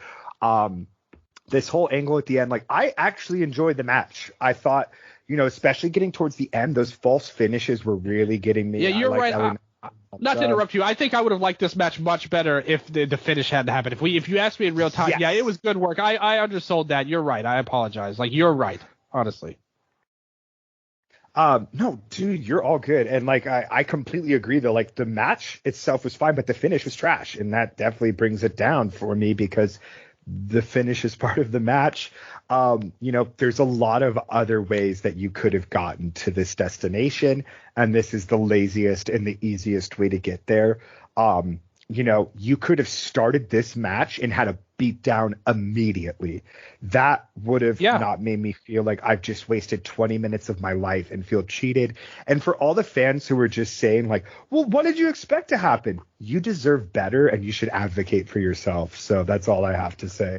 Like, dog, this sucked so fucking Life much. Lessons. Completely agree again on the end angle with all this whispering to Heyman. Like, it was just, this is the very worst of WWE. And I think that for a week, that looking back, if there's only one AEW show, 3 WWE shows, I would say that for, as much progress as they have made with some really cool matches and new characters and stuff, you still had a 20-minute Rock promo that was like predicated on racism. And, a 20-minute match, 20-minute main event match that was ended in a no contest because of Roman Reigns and the Bloodline doing the exact same shit they've done for, I don't even know how many years. Longer than the pandemic? I don't fucking know, but it's way too long, man. Like, it's in this storyline, please. It's like Roman Reigns now is like this thing. Like, I don't even know how to find the words for it, but it's like 1,200 days as champion, and I'm like, he doesn't show up to work. Like, what the fuck? Like, it's not, the days that he's been champion for is not impressive. His defensives are not impressive. On paper, this guy is a fucking name on a title at this point. He has nothing to offer. I still do, like, dude, Rock and Roman is going to be the worst match of the year. They're going to do 3 moves and it's going to go 45 minutes. Like, yeah. That's the thing, is that to me now, Roman has run-ins. Right? Roman has become his own fiend. And I was going to actually say this about MJF as well at the end of World's End, but I decided to change it because I thought in the end he did sort of put people over. But, At first I was looking at Jay White and all these other guys that MJF had fought, Pillman, etc. No one came out looking good against MJF. And now, especially with Roman, it's like the best you can hope for is to have something to do afterwards, because you're not winning. You're going to look like a dipshit in defeat because for some reason for 4 years, no one else has ever thought of bringing someone else ringside with them to help fight against the Bloodline. Like, it's just so emphatically stupid, and I'm over it. And again, we deserve better, especially this is what makes it hard for me to care about Rollins' title. Is that, again, it's like nothing matters outside of Reigns in the grand scheme. Like, everything else just feels so secondary. And that's because they make it feel like that, though. So, I thought these 3 guys, I'm not an LA Knight fan, but I thought these 3 guys absolutely busted their asses. Yeah. Real fun return matches for Orton and AJ. I thought they had some good chemistry as always. And, just very, very let down in the end. I think if we look at 2 of the 3 WWE shows this week, completely fucked fans over on their main events. And to me, again, that's egregious. And that is, I just think, disrespectful. And that's what we thought we moved on from with this new regime in charge, as well. Yeah. Like, you're not supposed to do this bait and switch crap all the time. And you just did, like you said, did it twice in one show or in 1 week on there. Now let's get to Collision. Plus, I know you got some stuff you want to talk about with MLW, but for right now, let's get into Collision. So, basically, it wasn't super happening, but they started off with Sting and Darby in a tag match, took on the Workhorsemen. I know the Workhorsemen are kind of like underground faves. A lot of people really like them. Unfortunately, it was like a 2-minute match. Unfortunately, Flair was there. There was somebody that was a Flair, like, dressed up like Ric Flair in the crowd. Now, I think he took homage from the Iron Claw, Ric Flair, whoever was in the crowd. And they did announce that it would be the family versus Sting and Allen, but they didn't say who it was for sure. So we still don't know if Fletcher is in this match or not, more or less. Do you have anything to say about that? The Workhorsemen, Sting, Darby, fake Flair in the crowd? Not much, no. So then they did the title match, which they did set up on Dynamite. Trent took on Kingston in the match, and they did do a lot of stuff. There was a part where Kingston was doing the rapid fire chops, and then he hit him in the face and busted him open there. And so they did a little bit back and forth, little physical match going in there. Trent got a little bit going at the end, but in the end, he hit the Northern Lights bomb. He kicked out of the first one, but then hit a second one for the win. What'd you think of Trent and Kingston? Dude, I love this. I gave this 4 stars. I'll talk about this in contrast to the MLW main event, but this has me hyped. The next defense is next weekend against Gabe Kidd, so I'm excited to see what Eddie keeps pulling out. But dude, Trent is so underrated. For real, I love this match. Yeah, he brought great physicality, which is not normally his style in a lot of the other matches, but he totally kept up with Eddie. Made this into a really strong match for sure. I would definitely give it the rec, at 3 3/4 level for me, 4-star for you. Good stuff going down there. They did an interview with Stat and Willow, and they were talking about them and Stokely, and they're like, we don't care about that. We're just gonna hang out and hopefully do our best in 2024. And then Hook comes in and he challenges Samoa Joe. What do you think of this direction, Hook and Joe? That is a great TV match, and I think if you're trying to keep Hook around, it's definitely a push in the right direction because he's he even said it himself. It's time for him to do something else. He's done everything you can pretty much do with the FTW title. It's such a tertiary thing that he can keep carrying it as much as he wants. Like, it's like Zack Ryder's internet championship, right? It's like character defining, but only really for him. It's a great accessory, but I think he can definitely move on elsewhere. So I'm excited to see what happens, especially because isn't the Red Rum and the Coquina Clutch are similar or no? Yeah, Red Rum is the Taz mission, and obviously the choke is the Coquina Clutch. So both kind of backside chokes you would have. Yep. So I think we can get some really cool stuff there. Joe's going to be Joe's a ring general, man. If anyone can bring Hook to probably a longer, great sort of main event match, I definitely expect Joe to be able to pull that out. So I'm hyped. Again, I would say the only thing for me is, we keep getting more and more people announced for the world title and going after Joe, which very cool, honestly, to have a lot of suitors. And the thing that I appreciate is it's Swerve, Hook, and Wardlow right now, which are all younger dudes. And I guess for me right now, it's just kind of trying to factor it in all in my head how this is going to happen. And I think it's just because I still want Swerve to win the title. So we'll see. Yeah.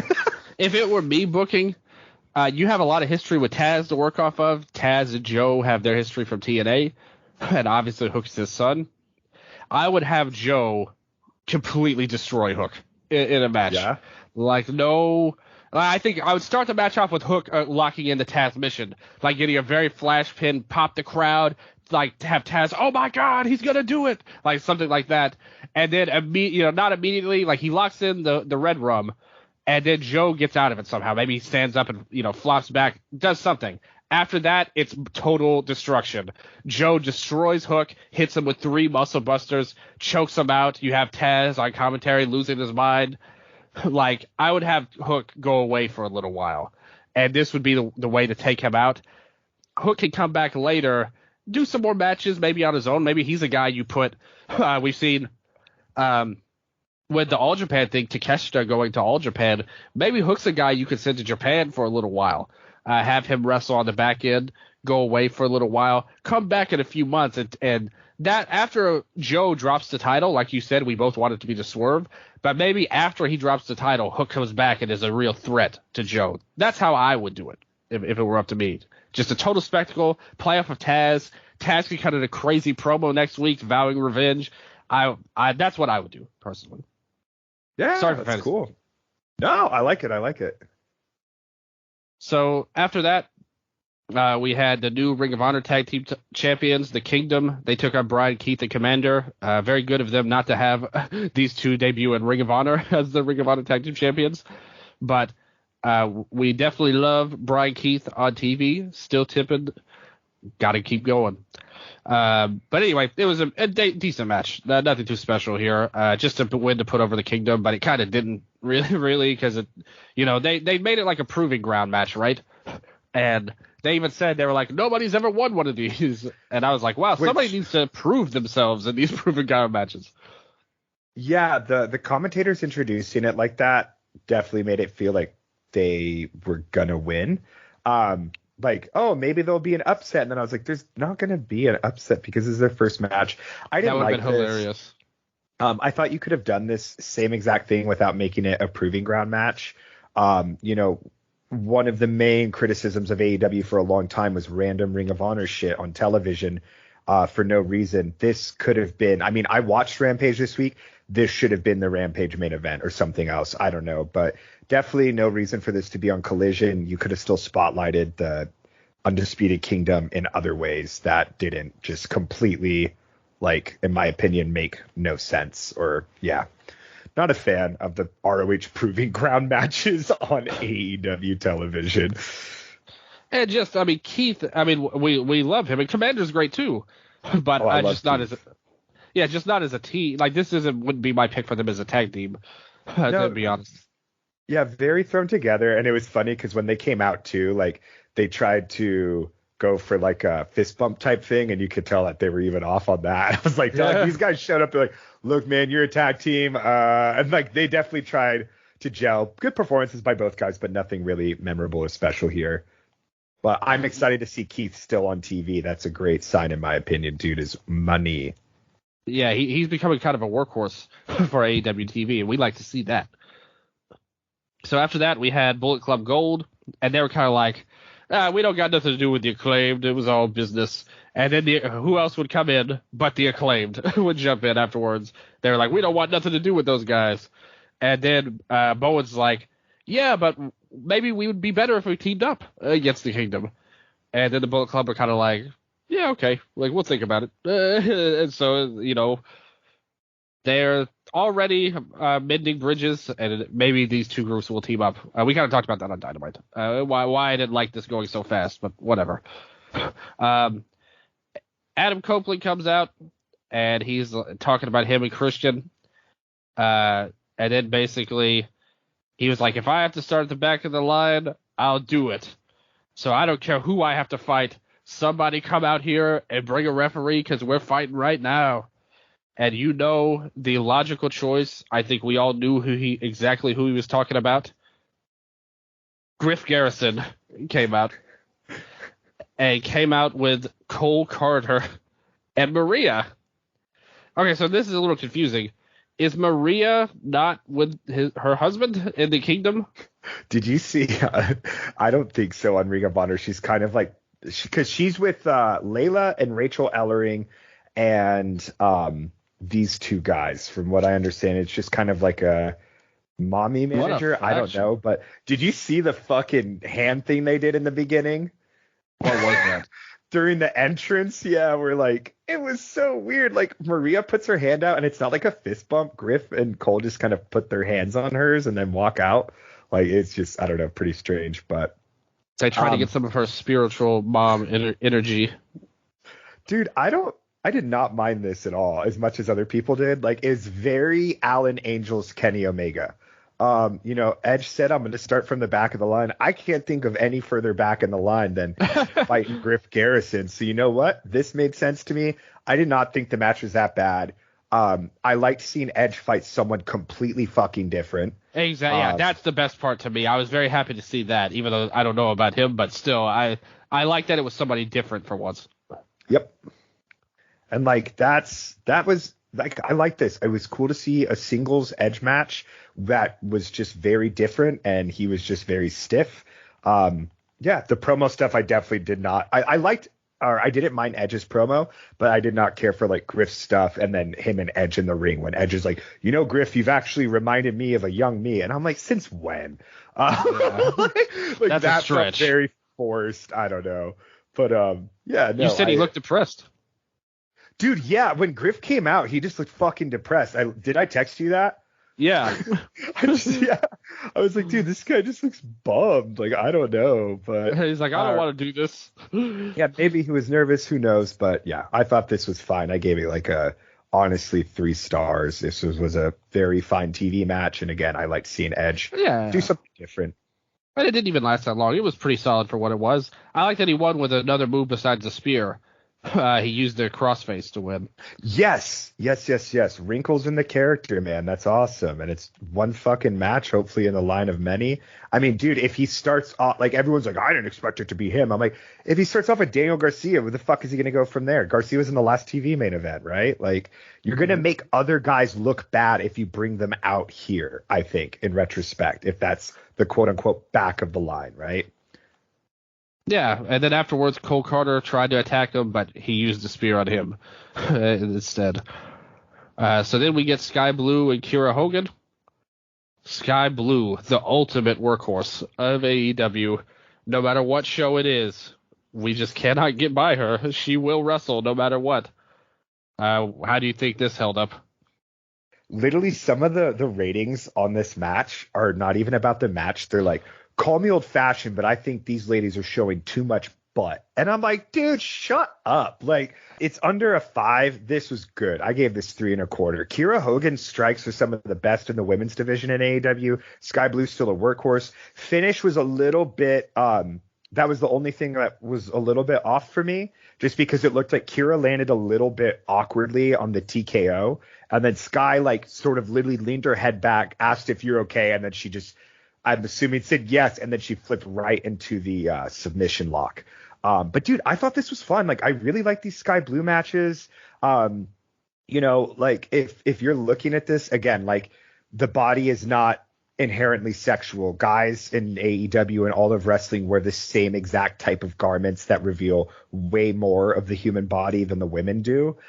So if you're only able to focus on their butts in the match, I'm sorry, that's not symptomatic of them. That's symptomatic of you. So, and it's pro wrestling. Like, let's focus on the wrestling. So, I don't know. That kind of heated me up. I won't lie, just because I'm like, dude, like, it's, I don't know.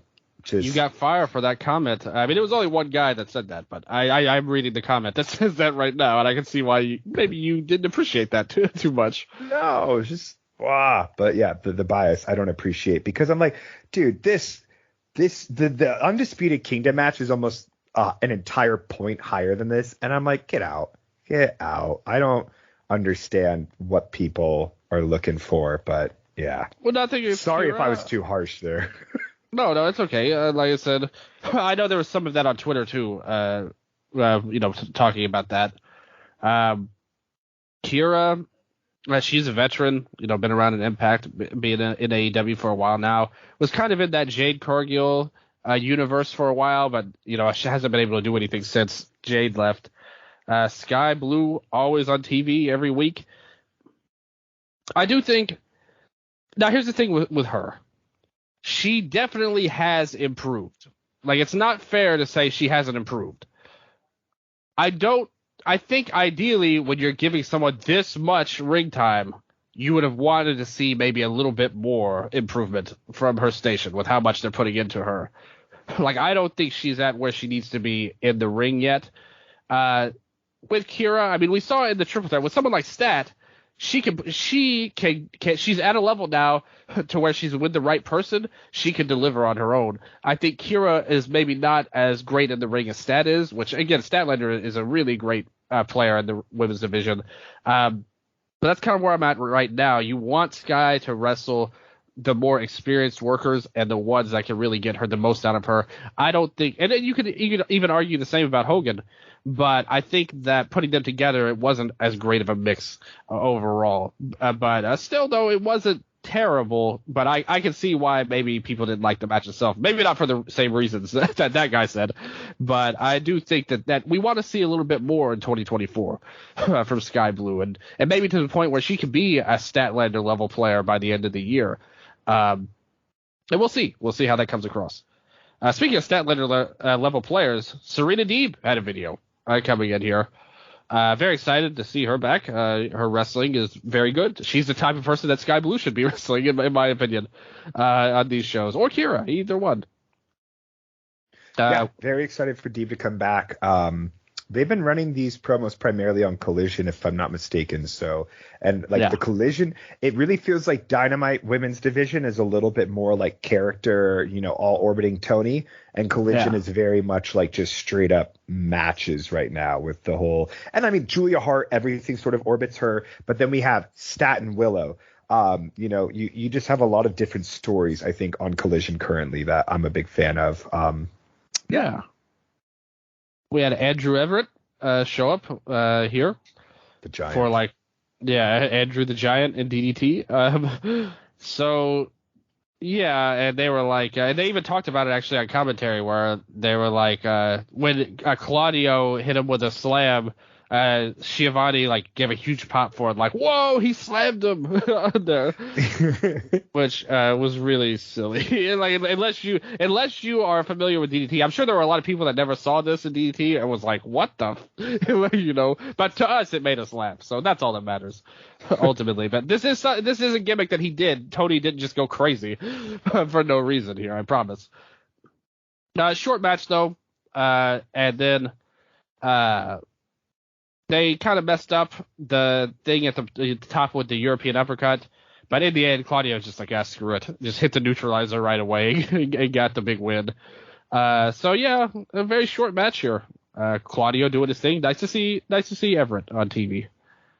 Yeah, good squash, and then they set up Claudio and Hangman after. So I really popped for that. Amazing match on paper, and Hangman not versus Swerve. So that was cool. Because we were talking about that on Wednesday. Yeah, absolutely. Good stuff.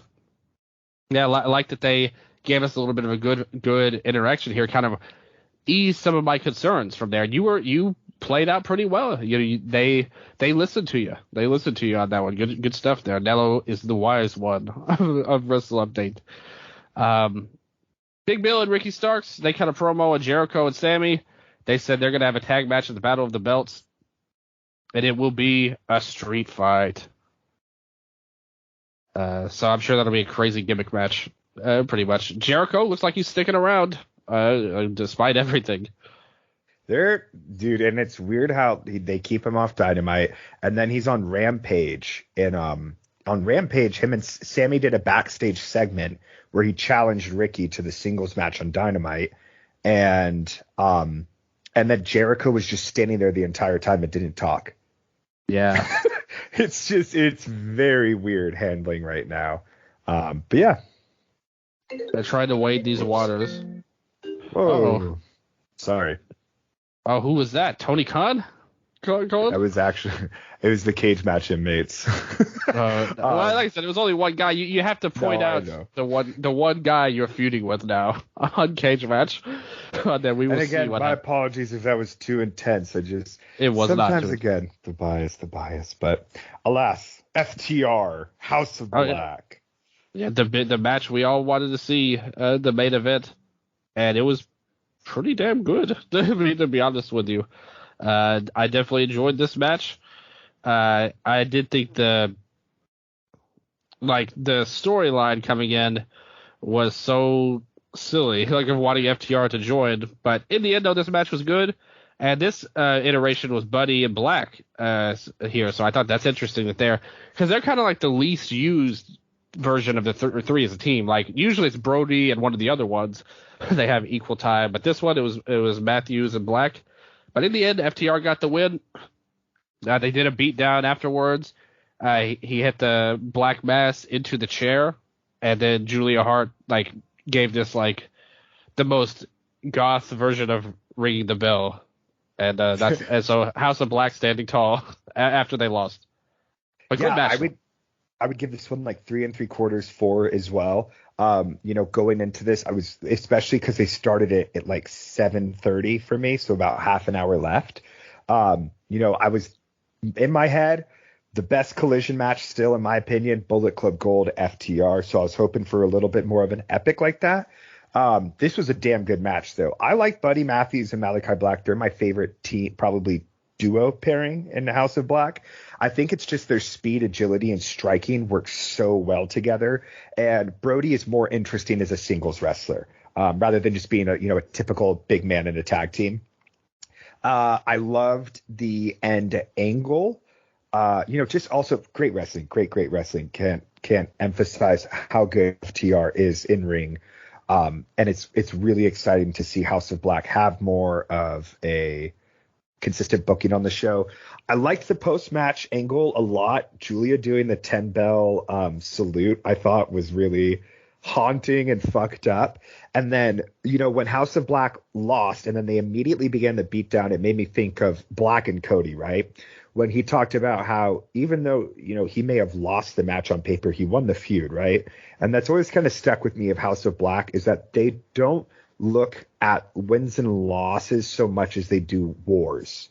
And that's kind of like, and I like that. Like, they don't get hung up on like, okay, we lost this. It's like they immediately go back because their mission's not done, right? Their mission isn't to get a win. Their mission is to break FTR and make Dax Harwood goth.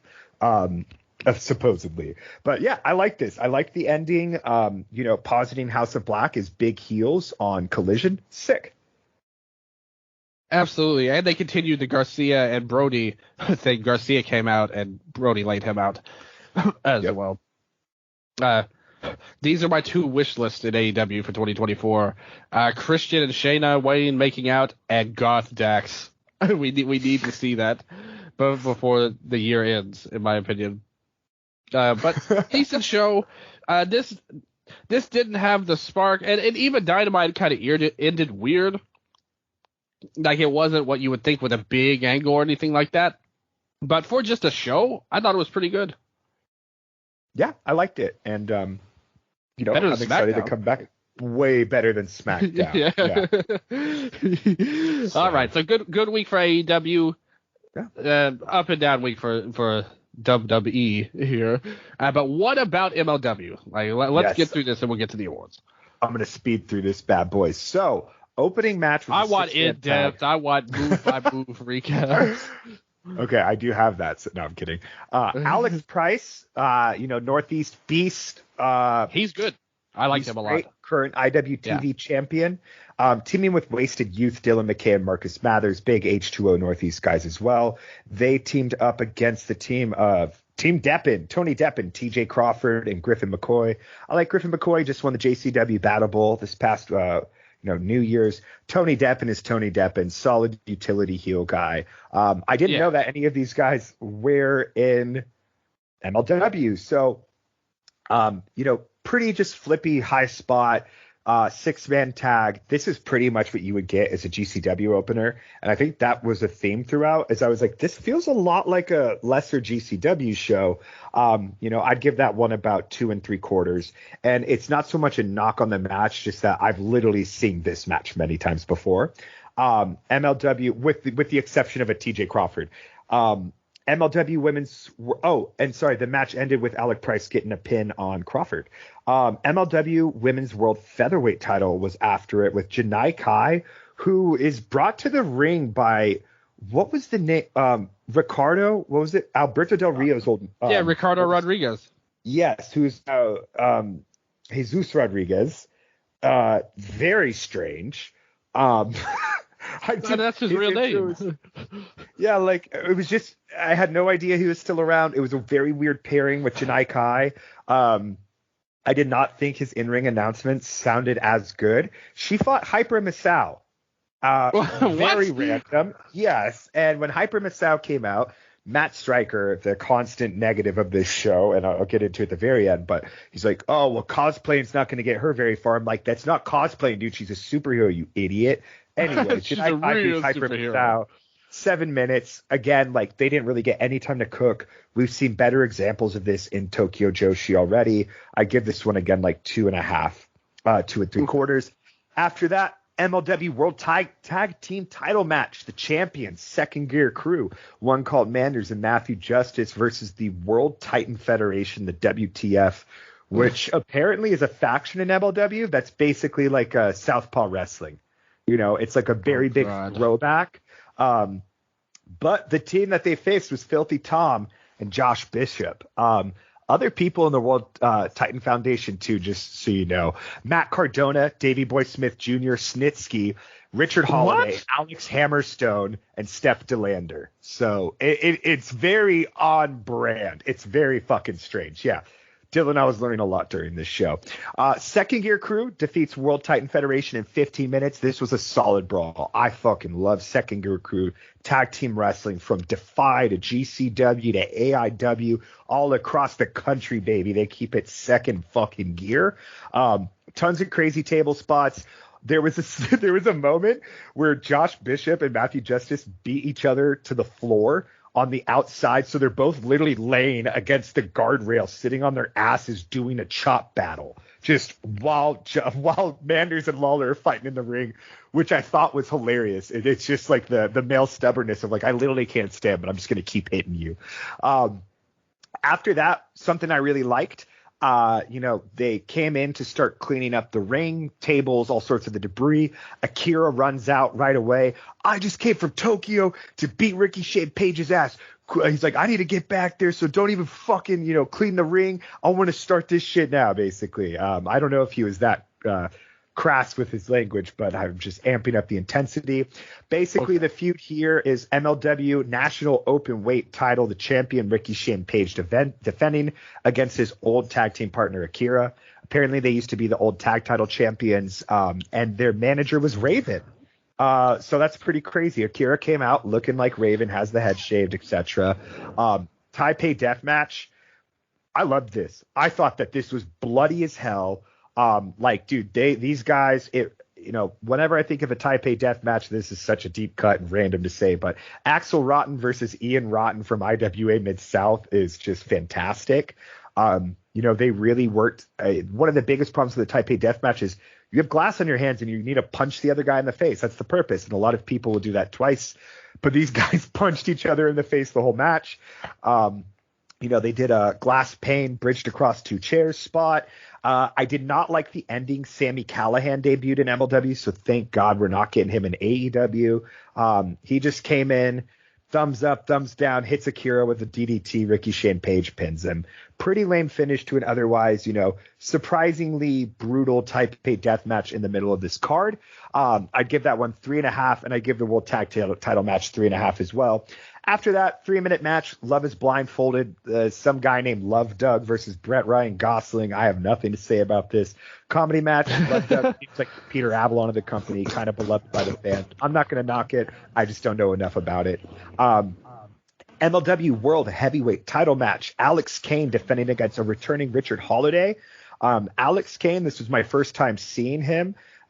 Very interesting performer. I didn't care much for his backstage promo leading up to the match. Kind of felt like a little scattered in terms of personality and character. But his entrance, it's an entire group of people on the stage all chanting Bomaye, Bomaye. He leads the Bomaye Fight Club. It was a hell of a scene, to just see him come out with all that support. Pretty solid match, again, Holiday's working that WTF style, which is sort of that throwback stuff. He had Saint Laurent, which is the pseudo manager or booker of that WTF thing. Alex Kane defeats Richard Holiday by choking him out, rear naked choke, same way he beat Hammerstone. I liked Kane. I thought he has some great fire, very believable moveset, good striking, good suplexes. Holiday was a great heel for him to face off with. And then the scene afterwards where everyone gets in the ring and starts chanting Bomaye while Kane just poses with his title. I thought that was the defining image of how you want to start your new year. And so that is exactly why they chose not to end it here. And instead we got Matt Riddle versus Jacob Fatu in the main event, which felt exactly like Trent and Eddie Kingston, but they just actually didn't have a good match. It felt like they went through all of the beats of what a quote unquote good match is supposed to be like: counters, false finish, but no soul, no heart. Matt Striker made comments during the match, basically talking about Matt Riddle and the rumors, which I don't know why the fuck you would address that in the first place, bringing him in his first match. The quote was essentially, the court of public opinion does not, hand down convictions. I'm sorry, but they just don't. And afterwards, he got on Twitter, X, whatever, and he said, I'm a character. People need to chill out. And I was like, okay, even if that's the case, one, that's bullshit. Two, if your character is that, why would you be like to get heat on the guy that you just brought in as your new main event player?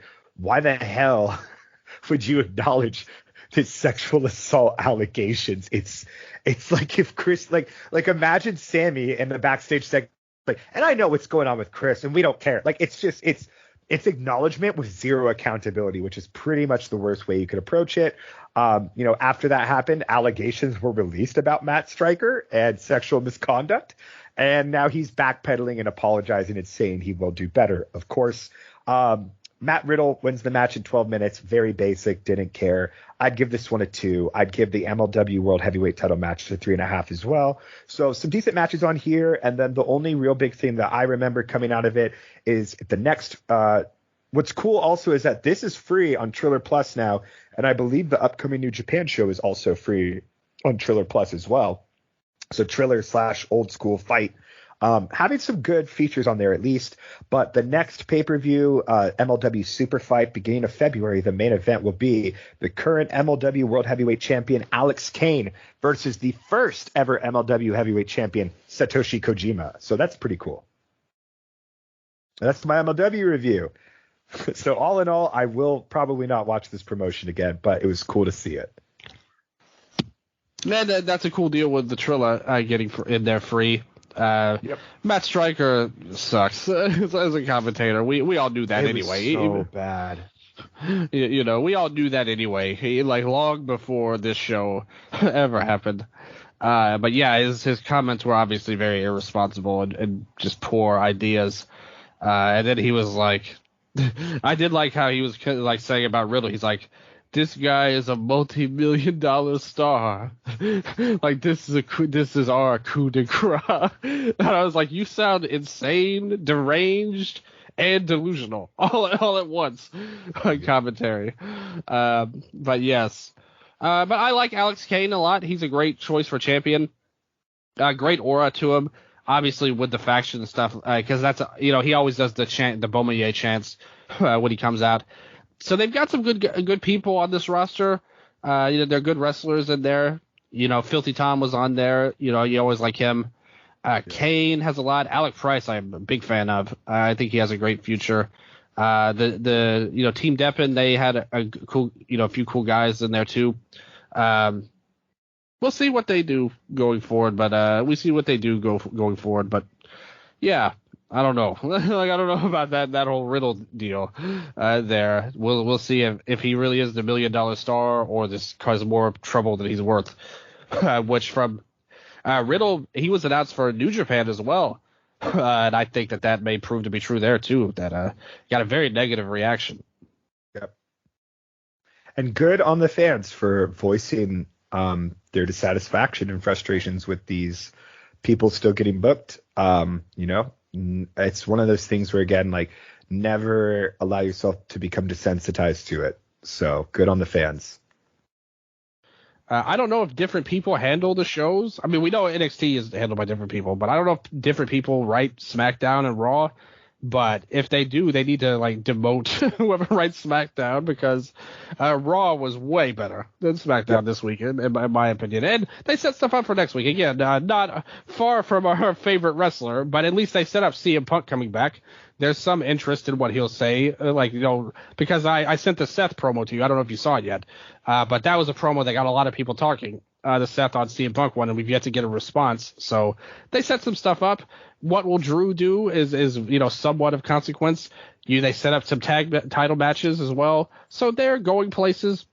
We're heading to the Rumble. That's always been my favorite pay-per-view ever since I was a little kid. The Rumble, even more than WrestleMania, was my ultimate jam. And I love the vibe of it all. And hopefully they could build to it a little bit better. But Raw did good.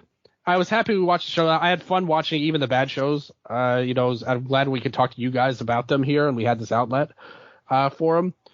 Dynamite was a good show.